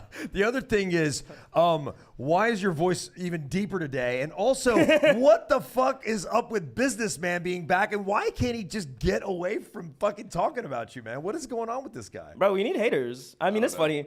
No, it's just Listen, funny to me. It's funny. To me. Why? I don't know. You know what's crazy is like I used to consider that guy like a friend. I think Yeah, me like too. maybe some of us did, and then like he flipped on a couple people. I think Boo in particular and others, and then like we started to just like.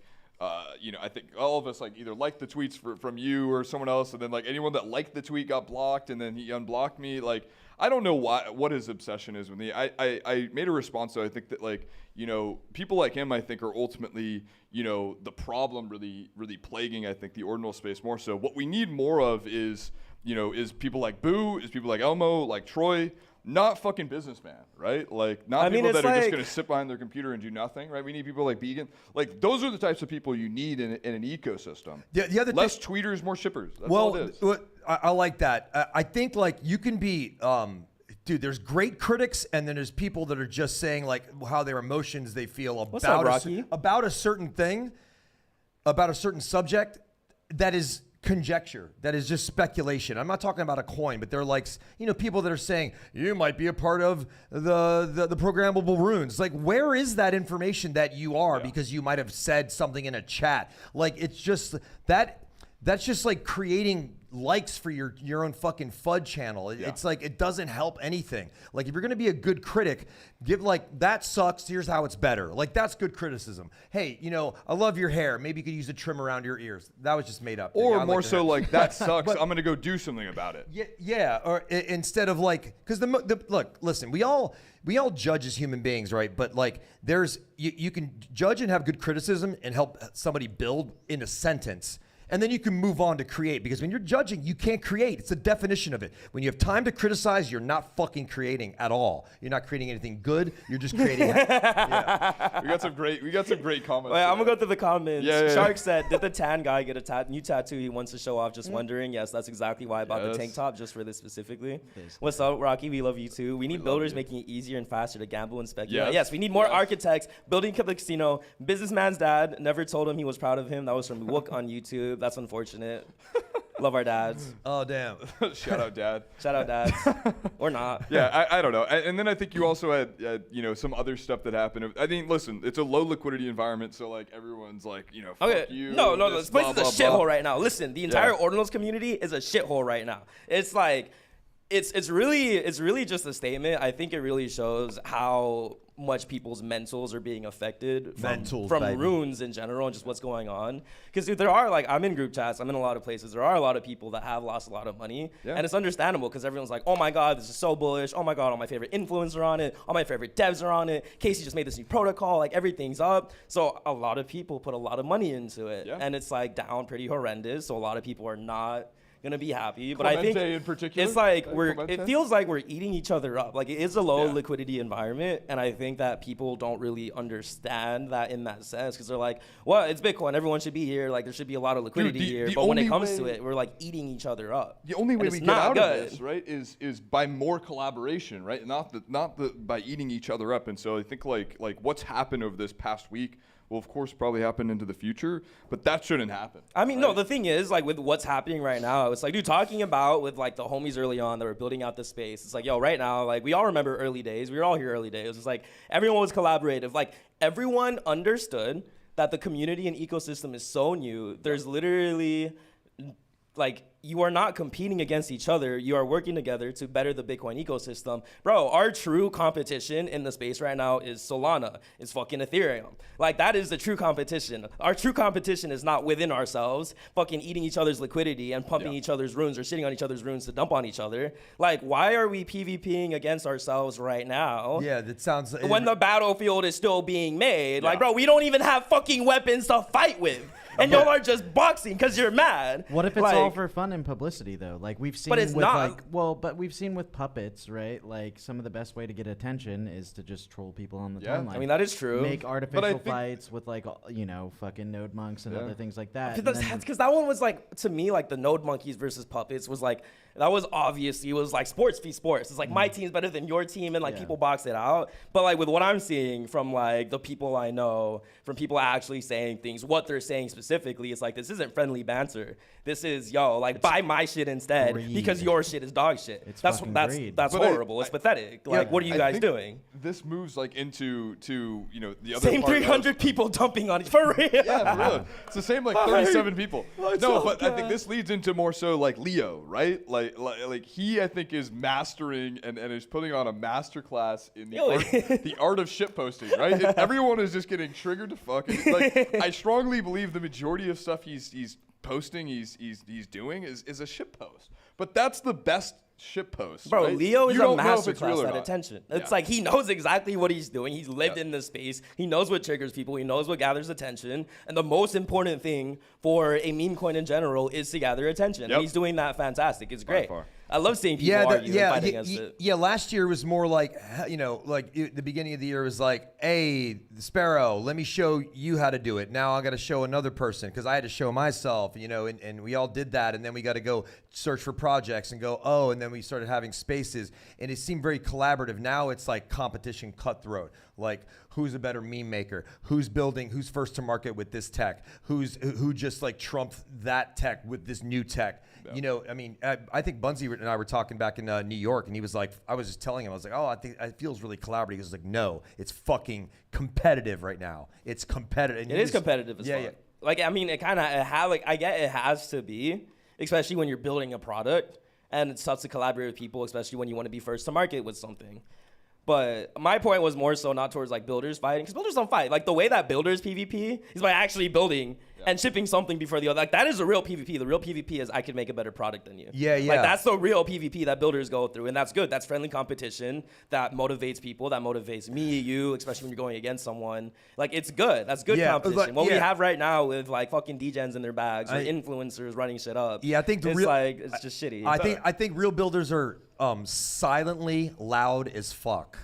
Silently loud as fuck. You just like you go, damn, you were that quiet, but yet I'm seeing the production. But you dropped a banger, You yeah. just like The same thing goes for meme coins, right? Like if your meme is so good and you feel so strongly about your community, you don't have to then try and attack other communities. It makes you look weak as a meme coin. You're insecure. It makes as you look fuck. so weak. Like, why? Dude, it's literally that. Like, why are you so insecure? Imagine two guys are going for the same girl, and one of the guys is shit-talking the other guy to that girl. Yeah. Like, that girl's going to think you're a pussy. Yeah. You are a pussy. While the other one is just focused on the chick. Yeah, the guy's focused on himself, working himself up. You know, he's Yeah. building his muscles up. Like, It's bro. simple, man. It's simple. Hooked on Rooney says, we are building something, but feels like a terrible time to drop things. How do you do it so good? I don't know, man. I just some things I mean, I guess it Is depends. that what he actually sounds like? Yeah, no, it's actually. No way. It's close. It's It's close. really, Oh it's my close. God. It's close. It's actually really close. little bit. I mean, when it comes to like, I'm not gonna ask what you're building. I'm sure you're keeping it low key, but like, I would say it feels like a terrible time to drop things if it's financial related, especially because it's runes. But if you're just dropping things, then just drop things. Like Drop we do things. in this moment right now, when no one is dropping things and people are heated, people are fighting, and people are losing hope. We need things to drop. We need people, we need like some sort of guiding light or guiding lights where people go, oh, hey, like builders are still building cool shit. This is pretty cool. This gives me something new to talk about. And I think that's important because if we don't have something new to talk about, we're just going to keep eating each other up. That's a great point, man. So, like, I think a couple weeks ago I was saying, hey, it might be a bad time to drop things. And I want to rescind that, that statement because you have a better statement. Right now, there's a lot of whitelists going on, projects, and people, 3 months ago before runes dropped, they were in flip mode because everything from airdrops by holding and new projects, you could just like make it 3x, like in and out or keep a couple, get 5, whatever. But now I don't think it's a marker that you're barely minting out or you're halfway minted out or you've minted out, floor goes immediately below mint price. Doesn't really mean, we're trained in the idea that it means that you're not successful because it didn't hit above floor right away. I think rise, like when things rise back up, it's going to, I think if you just look at it as like you're just building, you were meant to build, you weren't just using it as a marketing tool to make some fucking money. Your intention was to stay here for a long time. Like this is a fucking baby you got to raise. Then I think you're good to drop now if you intend to go beyond mint point and not think. It's like there's a lot of artists right now on Bitcoin that aren't minting out. But some artists are like, they even think it's not a sign of being unsuccessful that your project didn't mint out on Bitcoin when it does on ETH. I don't think it means unsuccessful at all. It means that you just don't know about it yet. Kind of thing. So yeah, like Rooney said, feels like everyone is thirsty and itching for something to do. I am parched, motherfucker. Of course you'd say that. Dude, I I am mean, that's a thirsty. great point, though, right? Like hungry. what you guys were saying, it's like right now there's nothing that's happening, right? So I was having a conversation with a couple artists, and we're like, this could technically be, or everybody's saying this is a bad time to drop something, but if you know what the fuck you're doing, and you know how to market shit properly, and you are here, like you said, for the long haul, this might be the best time to drop something because everybody's itching for something. Dude, Hooked on Rooney's inspiring. I would suggest if you have a real Winnebago, do a fucking U.S. tour, city to city, fun onboarding tour. Just bring me. I can do you. You can sleep, and I can, dude behind it. But I'm just saying, like an onboarding tour. Hooked on Rooney's. We'll have some poor pain medicines. Be beautiful. Yeah. Okay, but like, do we want to cover these things, doxing DMs, and do we need to talk about that? Yeah, I think that goes to like the Bitcoin machines in particular, and basically, Tommy, I think to me is a really good friend, and there was some sort of through all this infighting, there was doxed DMs of something completely out of context. Unrelated entirely, and so I basically, I didn't say anything publicly, but I sent them a message like, I don't fuck with that at all, and like, what that does, I think for all of us on this stage, and I think everyone in the ecosystem, it makes you think twice about, really working with people like that. Like if you can't trust, private, messages, of course, like as soon as you send something, it could be public, but there's a some level or sort of expectation of privacy that you should have, and I think that like if they want to be a top project, you can't do that. You shouldn't do that. Yeah, regardless. Take the fucking high road. Because if that person does it, like a person like that does that kind of action, when are they going to do it again? Yeah. If you fuck with them, and that's That was my point. If I ever disagree with you guys, what are you guys gonna release? Like, and like I haven't doxing all our I haven't DMs. said like anything. I'm inscribing our DMs. Crazy to them, but they do have personal information, and like that's like it's privacy shit. Like don't fucking do that. So that's all it is. I think with that, and like hopefully we don't see that in the future from them as well as other companies in the ecosystem. Yeah, because relationships can turn on a dime, and then you're like, oh fuck, they doxed a DM before, and we had a falling out, and now all of a sudden, when is that doxing of a DM going to come up? Who would So The only DMs that are a-okay to dox, I believe, are puppet DMs, because those are just comedy. those are CCO. Those are memes ready to go, man. Yes. You know Yeah, what I'm saying? yeah. So I always dox all my puppet homies. Like, and just fuck it. I don't give a fuck. Yeah, you know? yeah. You got keep it funny, keep it to the point, and don't fight like a little bitch. Always dox the puppets. Yeah, That's yeah. funny as fuck. Always dox the puppet. Yeah, yeah. Yeah. Let's see. Let's Bing talk bong. let's talk about some runes. Yeah. Did you get any Donald Trump runes today? No, I didn't. Why, Well, why there's would no- I get I that? definitely Well, picked some up the other day. Yeah, I Well, picked some well, up. I have too. a lot. I I picked guess some I up did today. I today. mean, listen, I think he's going to say, dude. So is he Dude. coming to Nashville or what? I don't know. It looks like maybe. You know what I mean? Okay. It looks like Well, maybe. I booked my spot because I know they're going to rise up, and I think it's Yeah. going to be awesome. But today on the debate, I mean, they're going to talk about crypto at some point. You think? Well, it's gonna, okay. I don't think it's a guarantee, but if they do, Oh, he's going to bring it up. they're going to talk he about has to big. bring it up. He's I going to think. bring it up. He's How going to. about, what do you think about If he says the word Bitcoin like Elon says Doge on SNL, I think it's going to be a very interesting thing, and I think he's going to crush the debate, and it's going to be very funny. Yeah, but you don't get it. They have the Biden AI clone that's going to take his spot. Dude, what's up with that face? I don't want to. Hey, I just don't know what's going on. What's up But with back that to runes. face? What are you stacking? What's doing well? Billy's going up and down, kind of thing. You got the Billy army. Bongo seems to be leading that. He's trolling Leo on his spaces. Re-record. It's a recorded space, so he's allowed to, I guess. So he made when he gets the clips, he's like, Leo mentioned Billy on. I find it hilarious. I'm like, work for the bag. Bongo's got the best fucking brand, dude. He if you see him in public, he doesn't sound like his voice. Like when you see his voice, he totally does. He sounds the exact same. And No, like, he sounds the same, but you don't think that's coming out of that face of his. Hello. It's funny to see. It's funny to talk about. Like he's always a sort of like perma bear. Like he's like always a. And I'm just like, we've gone back and forth on our own, like, and I respect his opinions, but yeah, he's quite funny. Anyways, yeah, some of these different, runes. Yeah, what do you want to? You brought it up, so like, what do you want to talk about? I don't know, the whirly peas thing. Elmo sort of, I think wanted to talk a little bit about this, right? With He said, the moment you brought it up. Well, no, I mean, obviously, I bought, for some reason I bought a lot of these and I don't know why, but they, at $20, like before runes happened. Oh, you're talking? Did you buy the They'd, world peace like clay thing on Inscribe globe. now? The whirly pea The globe. globe. They were just the whirly peas yeah. globes. Yeah. And I don't even know what wallet they're in anymore. Anyways, but Elmo, you have a little bit of an update there. Like they increased in price in like what? 6x or something like that. Oh, yeah. No, It's I mean the 6X? whirly peas. No, it was Oh. 27x. It Oh, was, there you go. No, My bad. they were sitting at like $1, and then like Degen's been waiting and like chilling in the background. Like he understands that the market conditions are not great, and He's he's just a a goat. Chad, dude. He's a goat. Like he's been in this space for a long fucking time. Yeah. And so it wasn't just gonna like launch and throw something out there like an amateur and get it just like destroyed. And so he waited, and there was a lot of people out there that were like, "Oh fuck that, it's a rug," "Oh where's my world peace," all this stuff.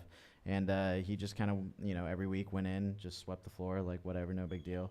And then like one day he's like, all right, cool, I'm gonna get ready to actually release this and launch what a this, cult, and started doing his little media tour, jumping in spaces, talking about world peace, and it just went straight up in the air. Dude, Yeah. so is that competition? Because it is like a pups community token. Isn't that direct competition to pups? It's different. I don't know, man. Like, so I was there when he launched the BRC20, right? And the funny thing about the BRC20 is he was like, there's only one other like thing that we can use, ticker that we can use for the BRC20.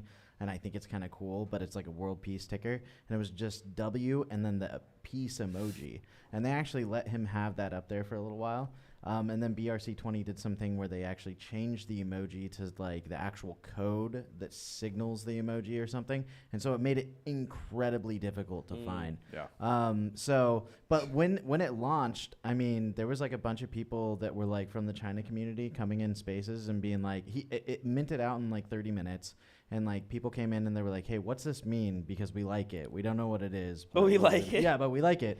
And so he begged BRC20 to essentially try to fix the emoji situation, and they were like, "Sorry, we can't do anything about it." And so he goes, "Okay, cool. I'll just take my shit to Runes."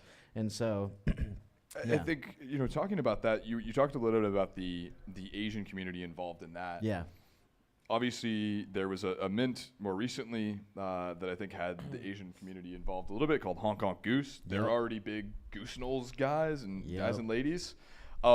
Is this, I guess, my thoughts to this or question to this, is this a potential narrative, I think, coming more and more soon? And I think you have Hong Kong Goose, but also I know that we have Epic soon. And I know the Asian ties there. Like, is Hong Kong Goose just a sort of like foreshadowing to, what's sort of coming? I mean, with the Asian side? Like, I are mean, they finally interested in our rune bag? What was the market cap that Hong Kong Goose hit? Like, I don't know what it's at right now. It was at the the highest. 2-3x, right? Highest it went to was like 22 or 27 sats, maybe. Yeah. Okay. Dude, it has the word goose in it. If it has Peking duck in it, Oh my we're gosh. in. Now, You Wait, know what, we are, what baby. was the mint price? Kung Pao chicken, you What was they- what was the SATS price at mint? General So's? Oh, sat price at mint, I guess like 2 or 3 cents. Holy fuck! So it Yeah. 13x. Yeah. Yeah, like there was vol. I don't know where it's at. I think it's sitting at like 10 sats right now. I got front ran, Okay. so I didn't care about buying back. Okay. Yeah. But no, I mean seriously though, like what is there like? Are you guys seeing this? Because I really am think seeing that I think really and like Epic well, like that's going to be a huge airdrop, right? There's a ton of communities involved. Yes. The Asian community is Thank you, very Epic. involved. Like a ton of Ordinals community Thank you, involved. Epic. Is that sort of the turning point though of like post Epic? Then it's just like holy shit! Everyone in Asia is wanting to launch a rune. Oh, I think that I think I go back to like was it Jason from Sora Ventures? You see, like a year ago, or like maybe earlier this year, he was just saying, just never forgot this. He says, Chinese community, like investors, they of course have a lot of money. They take their time, they watch, and then when they're fucking salivating, they come in. And I just think that when they do, I think they're smart about it. The first one that they launched was the Joker rune. Remember that? Yeah. That was like the first, like, oh my God, China's got a rune. I round trip that one. Round trippers. But it's so weird. Like, it's painful to round trip, but Hey, we gotta what learn, happens when man. it works? We gotta what happens part when of it the- works? what happens when comes it with works? the territory. What happens when you travel around the world? Like, Oh, it's beautiful. That's how it's wonderful. Just because I just came back from traveling around the world. It's beautiful, man. Switzerland's nice. can't wait for So wait for how's Bruce the to food? give me that feeling. How was the food? I can't wait for big. Yeah, how was the food? How was around the world? How was that scrumptious food in Switzerland? It's not very. No, the food is like horrible there. How was the cheese? Yeah, how was the Yeah, cheese? like people are like, what? Like no, like seriously though. Could you like, see through the like holes? food- That's what I. Other than fondue. Okay, this is a misconception though. Swiss cheese in America is with the holes. Yeah. In Switzerland, they don't fucking do that. There's no fucking holes. In We're Switzerland. frauds. Does it taste the same? Yeah, we're frauds. Someone came up with that. Honestly, ask Jen. Like, yeah, we had a long discussion about this. But yeah, it's like in America, it has the holes. Oh yeah. In Switzerland, Same thing. Have you ever had they're an like, fuck have that. you ever had an espresso in America at a fancy spot and they No, I've and, never and done now, that. and now really? I'm joking. I'm joking. Fucking Go ahead. Florida boy. Are you from Florida? No. Sorry. Nothing against It's Florida. from Except that. Switzerland. Nothing against Florida. That's Except good. nothing against Florida. Except everything. Anyways. So no, but they'll serve a lemon twist on the side. That's not not an cool. Italian thing. That's an Americanized thing. Yeah. Yeah. If you spritz a little lemon twist in it, a little lemon oil, like the lemon oils that are in the skin, it fucking adds. It actually really tastes good with espresso. Yeah. But anyway, glad you enjoyed over there. What was going on with the art world over there, man? Yeah, you were talking it- to some like Yeah, Web 'cause there 2. was Basil going on there, right? Our Basil.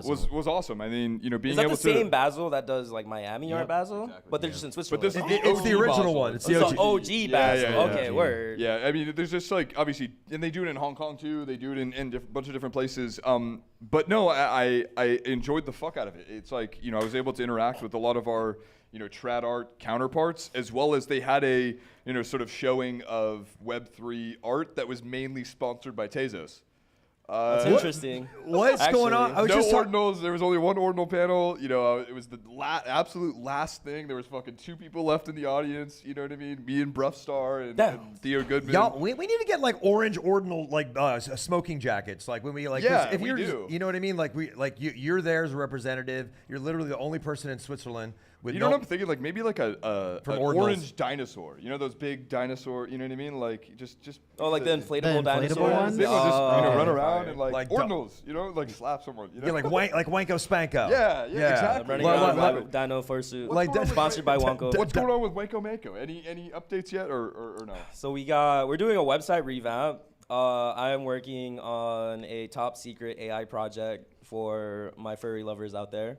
I think it'll be great. I think it'll ruin relationships. Oh, dog punani. And yeah, Oh my gosh. but I'm just doing that because I mean, like my biggest kind of hypothesis with runes is that I find all the PvP right now so unnecessary and weak. Yeah. Like the real thing is, it's like if we all collectively as a community agree that eventually there will be catalysts, like maybe Opcat comes out, we get a centralized exchange listing. There is going to be, or China comes in, there is going to be some sort of catalyst that kickstarts this next insane run, as it happened with BRC20, in which just massive amounts of liquidity come in, and it is not hard to pump up these floor prices. During those times, I think the most important time right now is like, we don't need a fight for buyers right now. It's like, bro, we are like everyone in the ecosystem that like we know of already has their bags back. I can't DC, the dip keeps dipping. I can't DCA no more. I have my bags packed, everything's good. Send the most help. important thing right now is to prepare your foundation as a rune project for basically capturing all of the attention in the space when it comes. Because like I feel like we all agree, like it's not difficult to get attention when you have shit going on or there's like a lot of things going on, especially when you have volume combined with something going on that grabs attention. So it's really easy to kind of shift the mindset of the space. Yeah. So for me, we're just preparing a bunch of shit for that run. Because that was the ultimate hypothesis anyways. If Runes never gets this like liquidity explosion, then none of our bags run up. It doesn't matter. Yep. Yeah. I mean, say that doesn't happen with runes. Can we just go back to building, ordinals and hoping that those ordinals are doing well? I mean, again? I think that like based on sentiment I'm seeing on the timeline and just vibes, I think that a lot of people are starting to agree and realize they're like, bro, I'm tired of meme coins. I'm tired of porn stars and celebrities rugging me.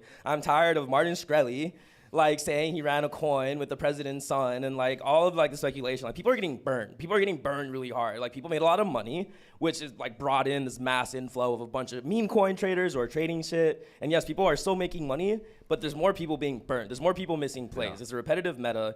And it's like, bro, it's been going on for the last year. And we know the attention span of the space is equivalent to goldfish. So how long will it take for that to start burning out? And they're like, but the casino still needs to fucking run. Yeah. So I think that, in my opinion, JPEGs are more fun. I think that we could get an Ordinals run, even if runes don't be successful. I guess so. Before we go any further, though, Boo, you talked about a little bit about like people are getting burnt. How would you like say to like how do you try and protect yourself from getting burnt? Like what would you recommend to other people getting burnt? So the reason why the reason why I observe that a lot of people get burnt on Solana, for example, is because a play happens in which drives immense FOMO. They're like, oh my God, this coin just ran to $1 billion. Like boom happened, and that caused immense FOMO. Even to me, like people coming in, trying to catch the next boom, trying to catch all of these things that don't happen, they end up getting burned. Yeah. Yep. To me, it's like, bro, just stop chasing. It's like you learn over time. Like the way I trade now is because I used to, like when I traded 2 years ago Ethereum NFTs, like I'd be on top of everything, like go. But now with experience and just like runes and like my perspective on Bitcoin in general, I'm like, these are conviction plays. Yep. So for me to not get burned is I believe in something. I think that eventually attention will shift here. I'll let up my bags here, so I front run the meta. It's like people get burned because they are entering a meta when it's already running really hard. Yeah. And then they either get top blasted or something happens, they get fucked up. Like, bro, the real people who make a lot of money are people who get in early or people who front run that meta But it's difficult to do that. You don't know what the meta is going to be. You just kind of need to have conviction in something and just be patient. You also got to be in the trenches, man. Yes. If you want to be in the make kind of trenches. plays like that, you got to be in the trenches. And this is all adding to it is that they're not connected. We're here, CEO. We see you. And they're not connected to the community, so they actually don't know what they're trading because they don't have conviction in the play except thinking chasing it is that they're going to catch that wave. So meme coins are supposed to be funny, right? But yet a lot of people are getting burned, which isn't funny at all. I mean, there's irony. It's hilarious. It is hilarious, and it's not. Yeah. So, but in Ordinals, like before Runes came out, I mean, all these projects that we own. We didn't know at the beginning of the year when Ordinals came out, when Casey did this, that we were we hold these projects, we're gonna get all these airdrops and like all these different wallets. This was like having 50 different fucking Bored Ape Yacht Clubs and getting ApeCoin in each of them, but like they were actually like ordinal assets, and you were just like free money. And no one could have predicted that meta. Nobody predicted that. But that kind of lucky falling into a fucking luck pile of trading is the best kind of trading to me. Instead of trying to like be in the trenches for 19 hours. I mean, but was it you know what I mean? Because like it doesn't feel like it was luck. Like people who got these airdrops were people who were highly convicted in their Ordinals bag, had a long-term perspective on the space, bought these assets, held these assets, and then other builders over time are like, hey, let's airdrop to these top communities who show resilience, who show they care about the ecosystem, who show they're here for the long haul. And then now those top communities are getting all the airdrops. Those airdrops are running up, and now people who had conviction are getting paid for their conviction. Yeah. Like it already happened once, and then now like the market's kind of dead again, so it makes people depressed. But it's like, bro, like understand what we have already gone through, the gains people already made, the progression this ecosystem has, and just how time shifts. Like I think again, like even us, like our brain, my brain, we also have goldfish brains. We're burnt from this space in terms of like how our mental, how we think, everything that goes on. It's fun. So it's difficult. So like when you zoom out, it's really helpful to look at like, oh my God, things ran really hard here, and then they were dead for a little bit here. And just the Cyclops eye of liquidity, like looks around the entire space all at once. And eventually it's gonna come back to Ordinals, it's gonna come back to Runes, and that's just gonna burn. So I do think, hard. we had a bit of a meta, right, where like it was like, every other day we were getting some sort of airdrop for pre-Runes. It was like fine. I wake up, I get more money. I go to sleep, I get more money. Like exactly. Bro, like that shit was not gonna last. From what I know as well, like there's a company I talked to recently that is looking for sort of partners coming up soon. Who? Tell us right now. No, I'm not gonna say the company, but they have built a tool to easily airdrop runes to people. And like my main question to that though was like, all right, like what are we looking at for cost? And like they gave an average of like at 10 to 15 sats per rebate, like you can do to 2,000 addresses like $900. What? That's it? Wait, the Rune Dev said that? No, it's not Rune Dev. No, it's just it's a company, right? And like so I think that That's when they great. release that type of tool, maybe we see a Rune meta. And also I think like it takes like a leader to like drop something massive, and I honestly think that that's going to be epic.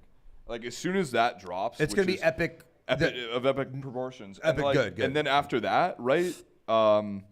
I think there's going to be a lot of people that are like, hey, maybe we can airdrop, and hopefully that tool is ready as well. And like I don't know, we see that. Well, maybe the idea of like does that mean we should split up our wallets then, like of runes, like we? I'm did? not sure. I mean, just You know like what I general mean? consensus. Hey, if you have assets, you should already have them split, so you're always prepared. I don't know what should be going on. Well, now the idea. But I mean, like okay, so you have RSIC in one wallet, and then you also have in that wallet like fucking Pepe with honkers. You have a bunch of other stuff.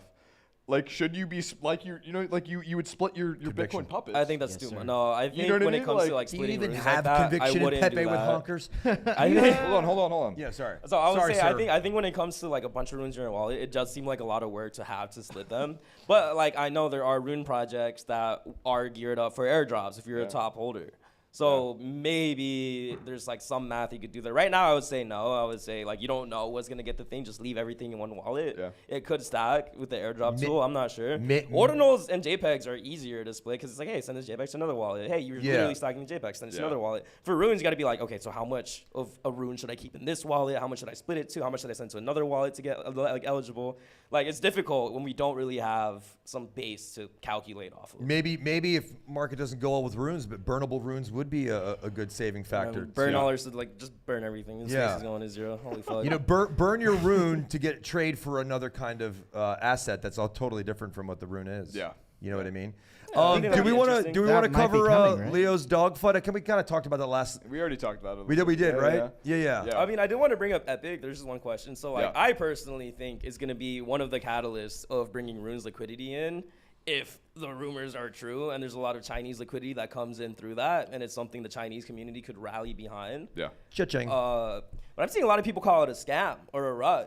What? So the reason why specifically is because the airdrops to the communities are like, again, just like the same repeat. It's kind of like all the communities that got the decentralized airdrop would also get the Epic airdrop in that correlation. Gotcha. So I guess people are like, oh, it's gatekept. It's only going to those communities, so that's a rug.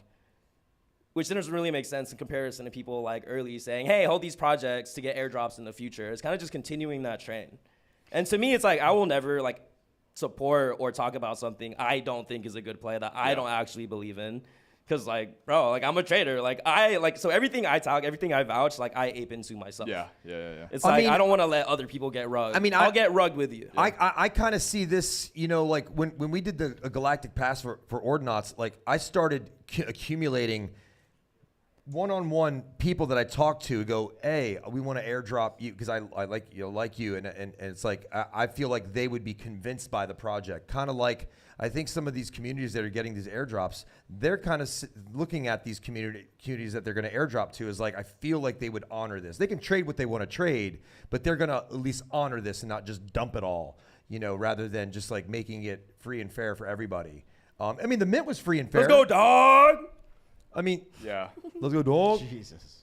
Yo, what happened to the dog coin, bro? The bit dog. I'm just kidding. I'm sorry, dude. Are you on every project? Because I see you chatting everywhere. like, are you? You know? Somehow I'm behind everything. Like, I guess just like You're like a. I can't believe you last developed night, I this. hear you're like a karaoke king. Like, what's going? Man. Are we gonna see that video on the timeline? Oh, yeah. I'm horrible at singing, but I think it is cool though to see, you know, moving to another topic, the mempool protection from, you know, Magic Eden. Oh, Haru, our ordinal bags are up because know, people they're could bad. actually buy products can and I- not get sniped. Oh, it's fantastic.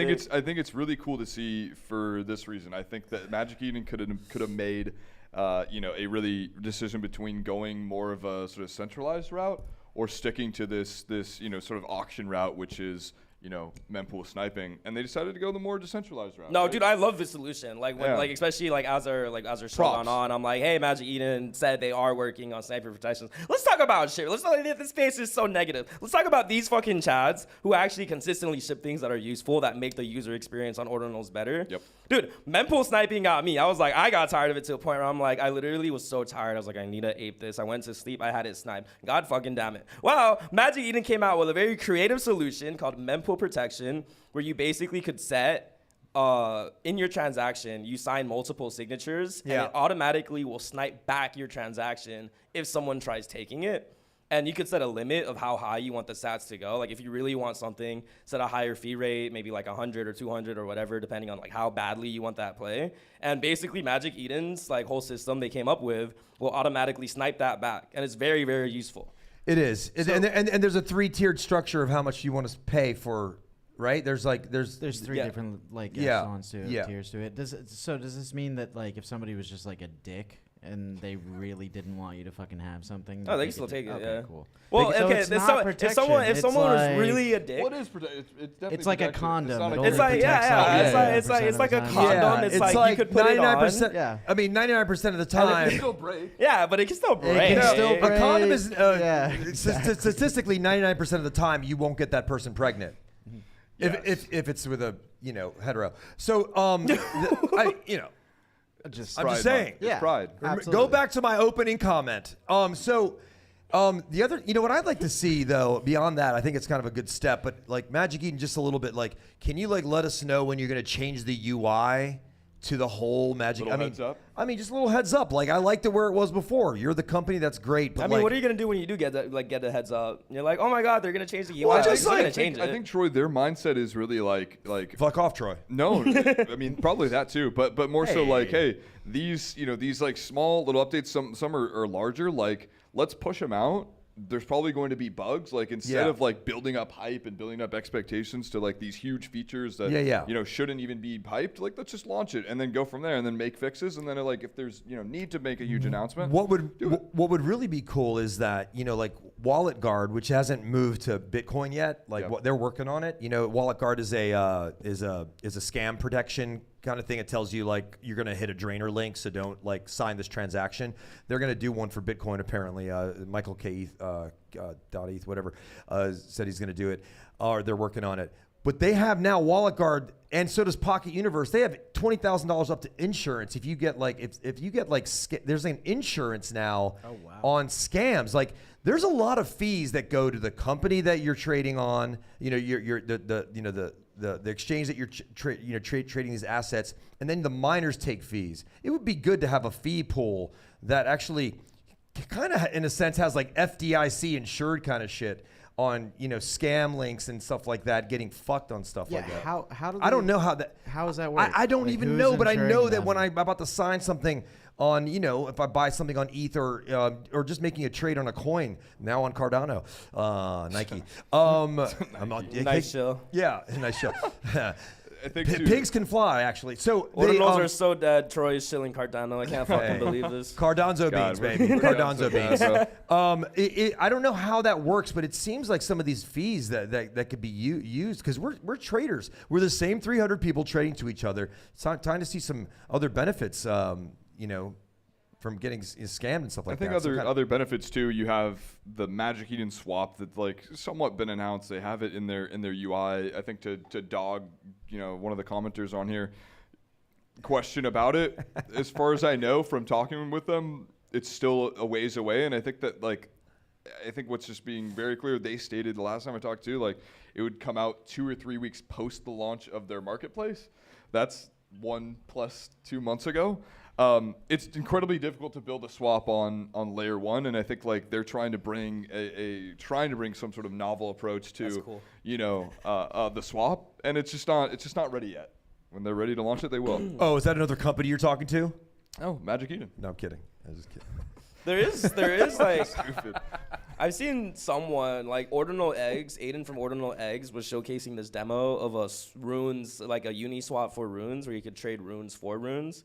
And it looked like it worked off rip. I think they have a demo. It looks very interesting. But I'm looking forward to just like all the people building right now. It takes time to build things, and it's been 2 months. Yeah. And the speed of which people are shipping is pretty fast. Yeah, we're all excited, and there's really no rush at all.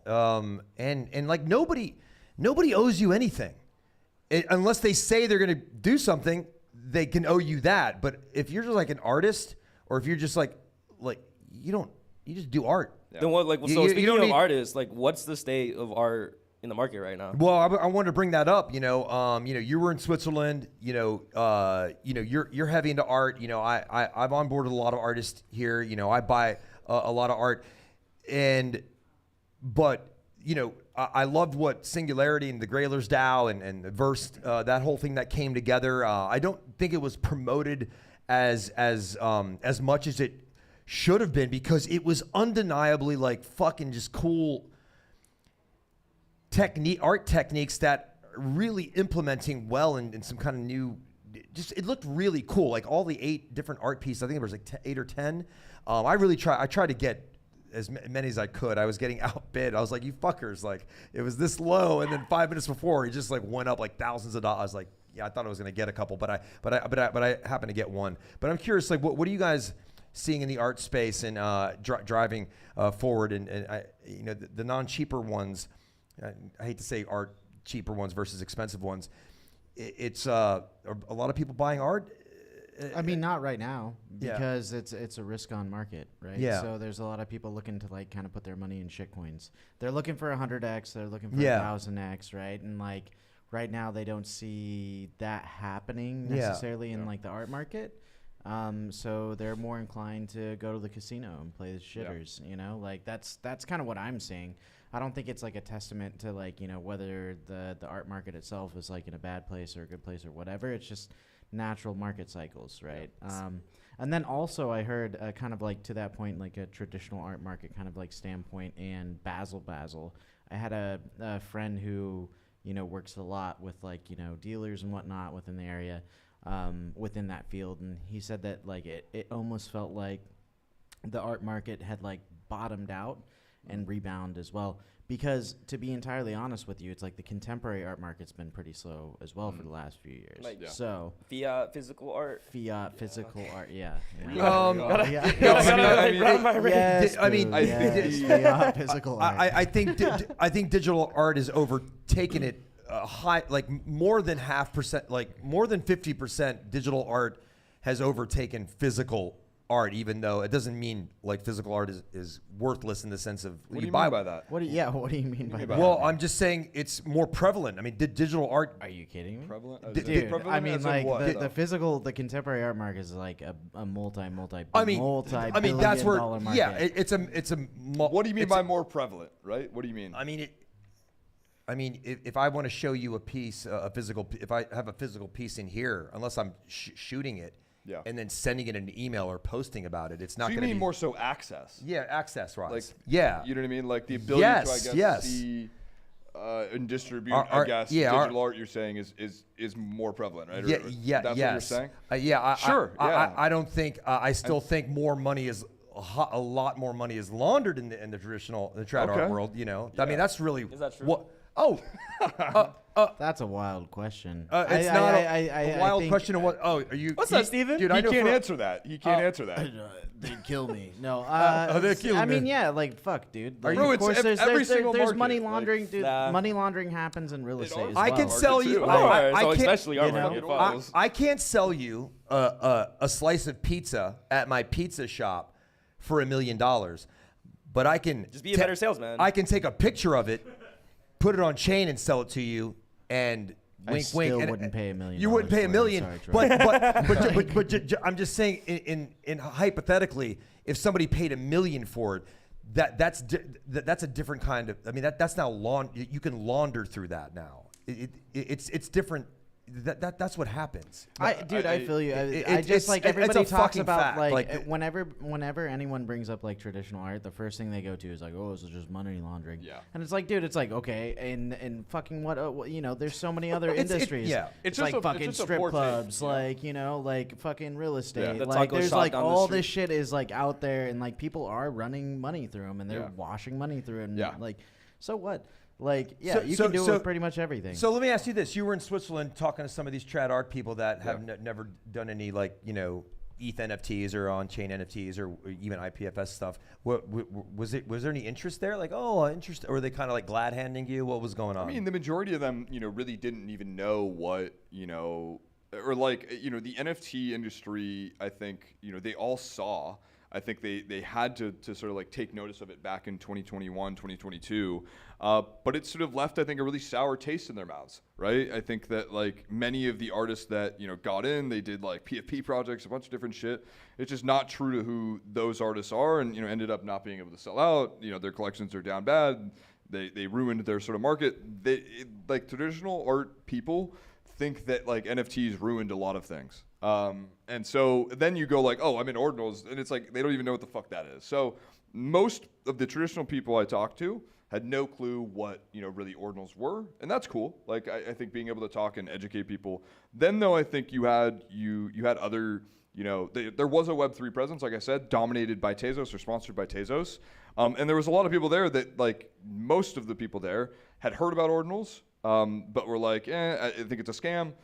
Didn't like it, we're still not educated on it. And then there was others that were just like, I still don't know what this is. Would love to learn. So it was a great conference because it wasn't just a bunch of circle jerk. You know what I mean? Like we go to Nashville and it's just like everyone is in this industry every single day. These people are not. Like, that's a different. Sort of, and I don't think there's enough mixture of like when you go to these Basel last year in Miami. Maybe you've gone to some of the physical trad art shows and stuff, but the NFT parties, they're not mingling with the fine art crew at all. There's no mixture at all. I mean, like not typically, typically. but like that's literally what I moved out to LA to do. Mm-hmm. I wanted to like explore both the digital art scene because there is a digital art scene that is actually way bigger than the digital art scene that's like here on chain and NFTs and all that stuff that exists in a completely different ecosystem. Wait, so there are people buying digital art with fiat, Yes. and that's their market. Dude, it's wild. What? How does I it- have friends that have been like obviously like selling digital art through their galleries, and like may or may not have been getting scammed by their galleries, and they could have totally avoided this entire situation if they just put it on chain. Yeah. You Yeah. know? And so like this, and they still aren't like they're not sold on it. So it's like They're not this does sold because exist. they hear the word scam. Yeah, that's why, like, you know, when I see like new artists like come into the space, like for the most part, I am kind of a little hesitant to like, you know, I want to see what they're doing, but like I'm not jumping on it like, oh my god, this is the next new big thing. Like AI art, the art world has been experimenting with AI art for like the better part of a decade. Yeah. They explored that. They came out with some really cool revolutionary stuff. And then they were just like, okay, on to the next thing, you know, like, and that doesn't mean the AI has not, advanced, and there hasn't been like new concepts being explored in that area. But it's like all this shit that we're seeing on chain has kind of happened before. I think so. Some people they just want to stick with like, I mean, that's digital and that doesn't have to be on chain, but some people just like fucking analog. They just love analog. They just buy records. They don't need Spotify. Yeah. You know, sometimes I'm like, oh, I could just listen to Spotify instead of spending $30 on this original print or $50. I'm just like, yeah, but I don't have that original print. Yeah. You know, of that thing, and I buy a lot of records too. So some people just can't be swayed until it just. I think there's merit to both, dude. I think ultimately at the end of the day, it's like we don't have the digital displays that we need at the right price that we want to pay for these digital displays readily available for us. And so, like, yeah, there's certain people that are going to be less likely to buy those digital arts because they don't want to necessarily look at it on their phone or on their computer. They want it on their wall. I just also like a think wall that decoration, you know? like, you know, especially at those IRL events, people want, you know, some level of experience. And I think, like, you know, just expecting to put monitors on a wall and, you know, expect like traditional art people to come over and like absolutely love what's being sort of worked on is you know, not what I think should be done. Yeah, I think not like at all. you have to change, I think, the game entirely or do something different.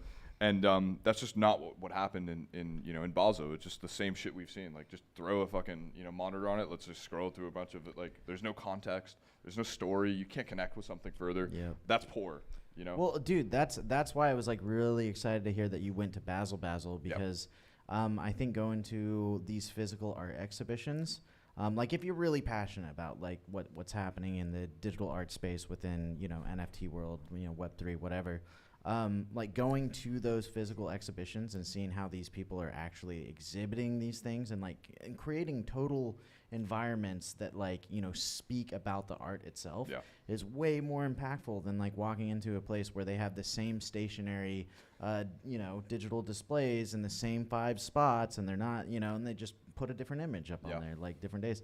It's like you gotta create something that's so special that people are like, wow, this is different. You gotta wow motherfuckers, man. Yeah, you yeah. know, if you can't do that, then You cannot do that.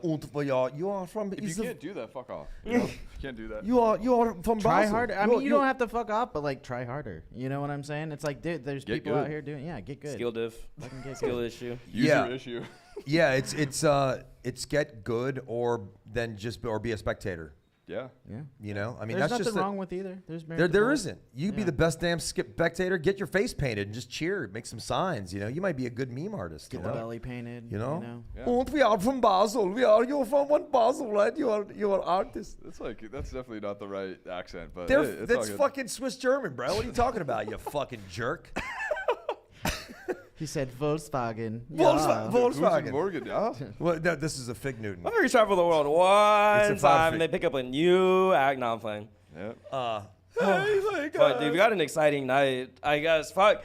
We got IRL Alpha tonight at 7 p.m. Yep. Visit IRLalpha.com for links and socials. But 1 hour prior to that, we have the presidential debates going on. Oh, dude, that's Biden gonna be and Trump. Be prepared to ape pump.fun shitcoins. Be prepared to ape runes that drop. I think it's actual alpha. Do pay attention.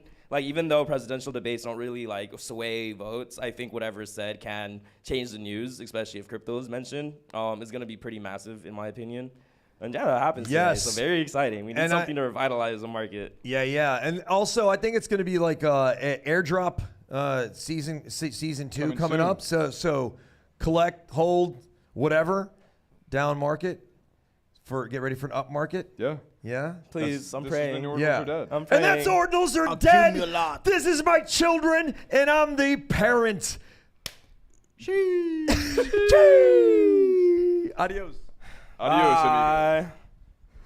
Hello, GM, GN, GA, all of the above.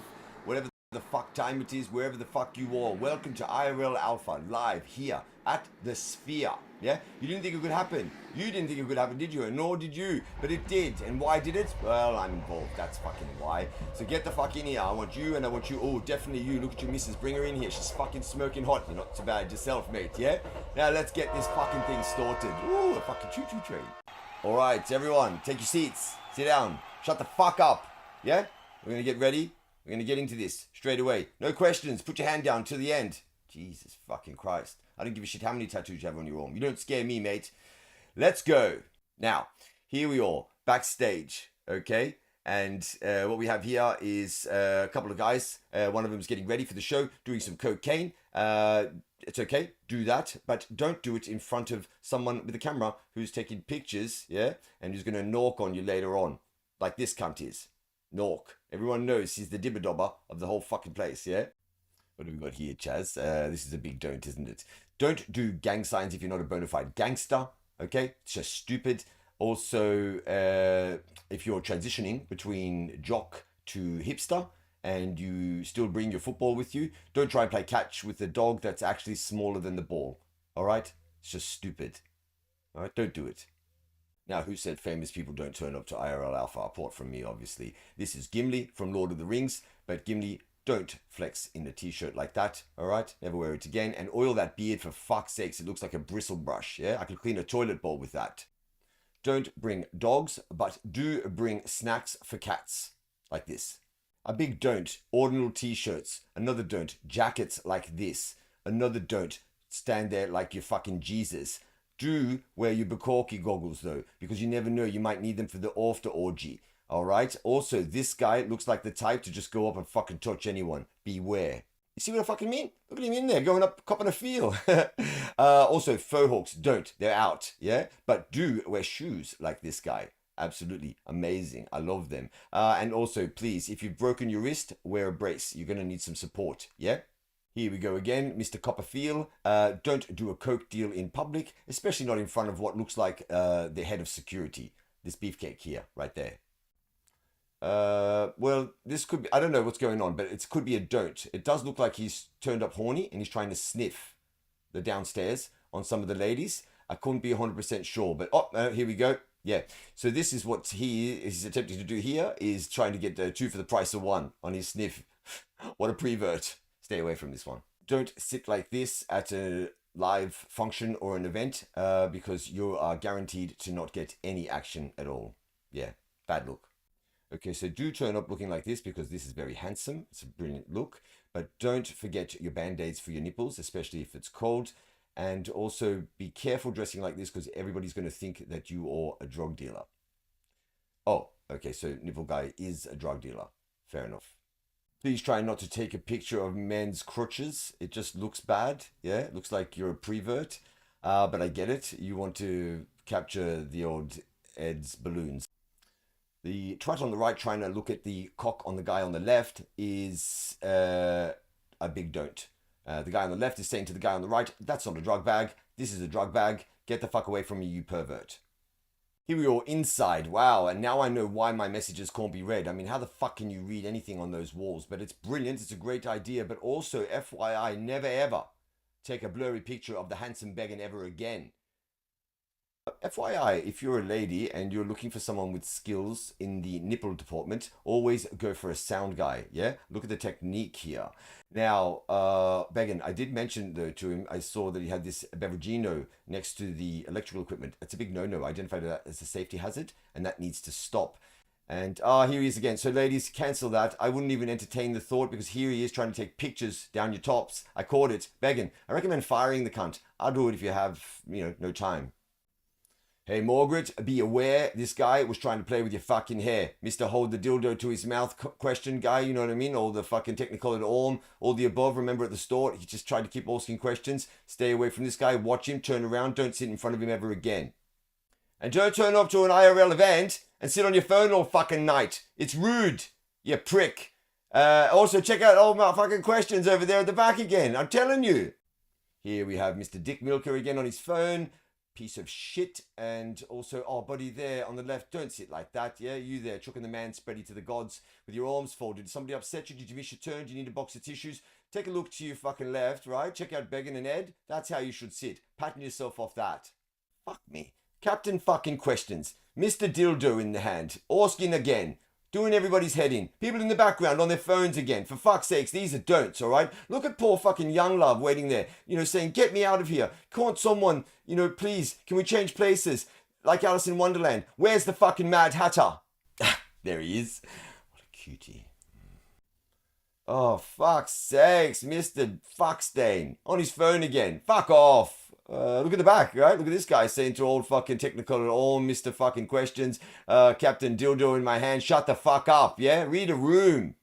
I get it, you want to do good, bring the homeless in, yes. Give them a drink, yes. Feed them, yes. But then tap them politely on their way and say, you need to leave now. We have an event here, yeah? Come back tomorrow when we're not here. And then leave some food out for them, biscuits and some old milk. Please don't turn up to an event and do cocaine off your fist in front of a camera. That's life advice. It may not look good for the future you. That hat at the back, big do. I want it, send it me. All right, look how cool they look in the back. Take note, right? If you want to look cool, patting yourself off Ed there. That's fucking cool right there. And for fuck's sakes, whatever you do, don't invite tweakers. It's not a good look. What a look. And do look at people like that if your intention is to get inside their pawns. Good luck getting these pawns off at the end of the night for the after orgy. They're tight as fuck. FYI, wear some looser ones next time if you're looking for some hard and forced action, especially afterwards. And mental note for yourself, that tattoo from a distance looks like it says a fluffer. Here we see mate on the right there, bringing back the old thumbs up. I like that. That's a do. A don't on the left, fucking peace sign, fuck you sign, I don't know, whatever it is, that gang sign, that's out. Try to avoid it. Yeah, it's no longer a flex. Here we go again. On-chain monkey fucker, same gang sign. His friend the dentist, same gang sign. The poor lass in the middle's facial expressions are screaming, get the fuck away from me, you stink. And also, oi, dentist, remove that digit from my waistgate. So again, faux hawk on-chain monkey fucker with the same gang sign and his friend there looking a bit cool for school. Both of them got the too cool for school look, which is a don't. D-God's t-shirt is a don't. Please try and be original. Who the fuck has got their phone on in the audience? Yeah, turn it off.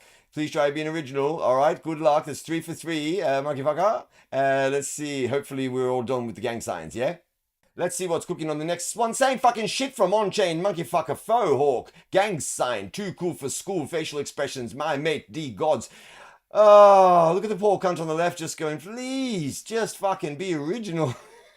Is it never going to stop?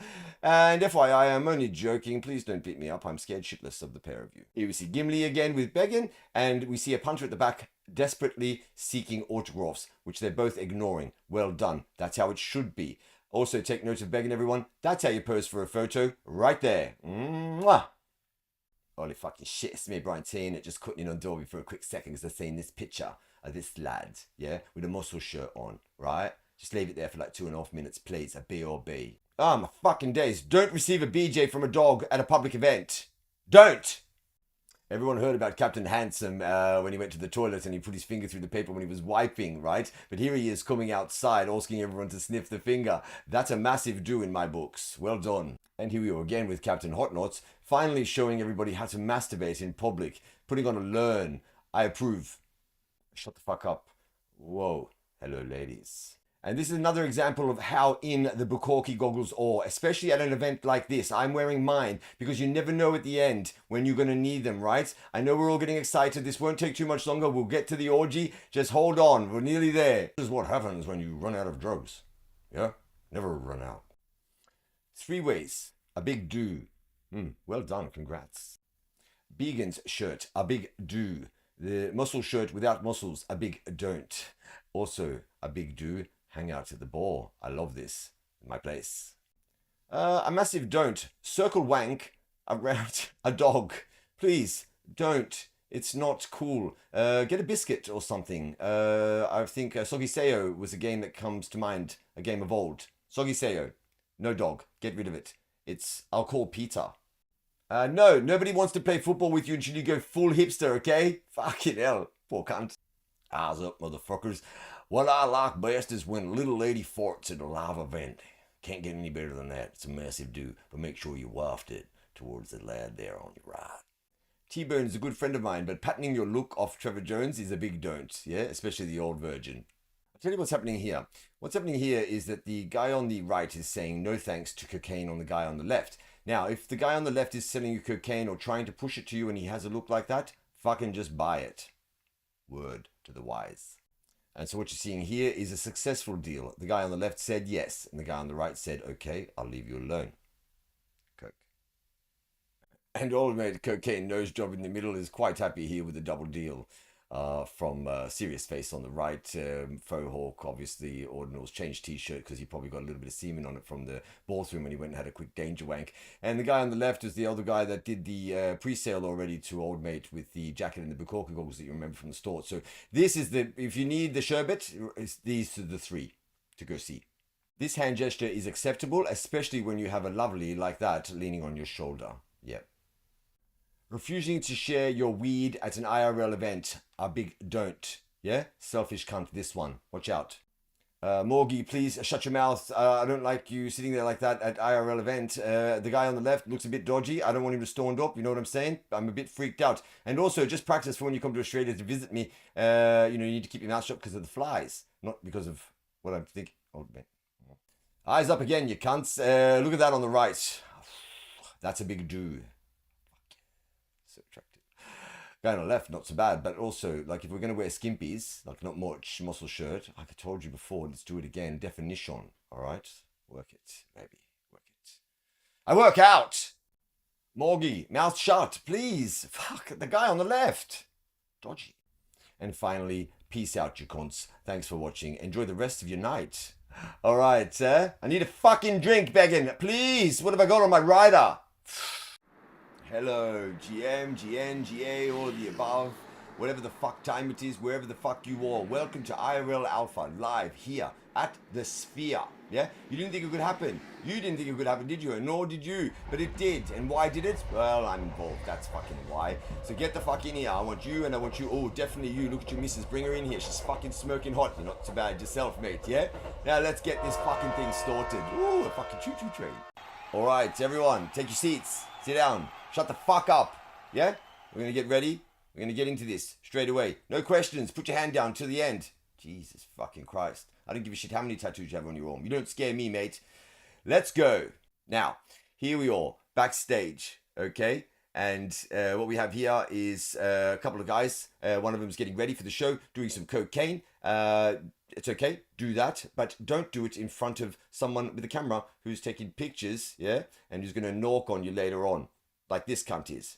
Knock. Everyone knows he's the dibber-dobber of the whole fucking place, yeah? What have we got here, Chaz? This is a big don't, isn't it? Don't do gang signs if you're not a bona fide gangster, okay? It's just stupid. Also, if you're transitioning between jock to hipster and you still bring your football with you, don't try and play catch with a dog that's actually smaller than the ball, all right? It's just stupid, all right? Don't do it. Now, who said famous people don't turn up to IRL Alpha? Apart from me, obviously. This is Gimli from Lord of the Rings, but Gimli, don't flex in a t-shirt like that, all right? Never wear it again. And oil that beard for fuck's sakes. It looks like a bristle brush, yeah? I could clean a toilet bowl with that. Don't bring dogs, but do bring snacks for cats, like this. A big don't, ordinal t-shirts. Another don't, jackets like this. Another don't, stand there like you're fucking Jesus. Do wear your Bukkake goggles though, because you never know, you might need them for the after orgy. Alright? Also, this guy looks like the type to just go up and fucking touch anyone. Beware. You see what I fucking mean? Look at him in there, going up, copping a feel. Also, faux hawks, don't. They're out, yeah? But do wear shoes like this guy. Absolutely amazing. I love them. And also, please, if you've broken your wrist, wear a brace. You're going to need some support. Yeah? Here we go again, Mr. Copperfield. Don't do a coke deal in public, especially not in front of what looks like the head of security. This beefcake here, right there. Well, this could be, I don't know what's going on, but it could be a don't. It does look like he's turned up horny and he's trying to sniff the downstairs on some of the ladies. I couldn't be 100% sure, but here we go. Yeah, so this is what he is attempting to do here, is trying to get 2 for the price of 1 on his sniff. What a prevert. Stay away from this one. Don't sit like this at a live function or an event because you are guaranteed to not get any action at all. Yeah, bad look. Okay, so do turn up looking like this because this is very handsome. It's a brilliant look. But don't forget your band-aids for your nipples, especially if it's cold. And also be careful dressing like this because everybody's going to think that you are a drug dealer. Oh, okay, so nipple guy is a drug dealer. Fair enough. Please try not to take a picture of men's crotches. It just looks bad. Yeah, it looks like you're a prevert. But I get it. You want to capture the old Ed's balloons. The twat on the right trying to look at the cock on the guy on the left is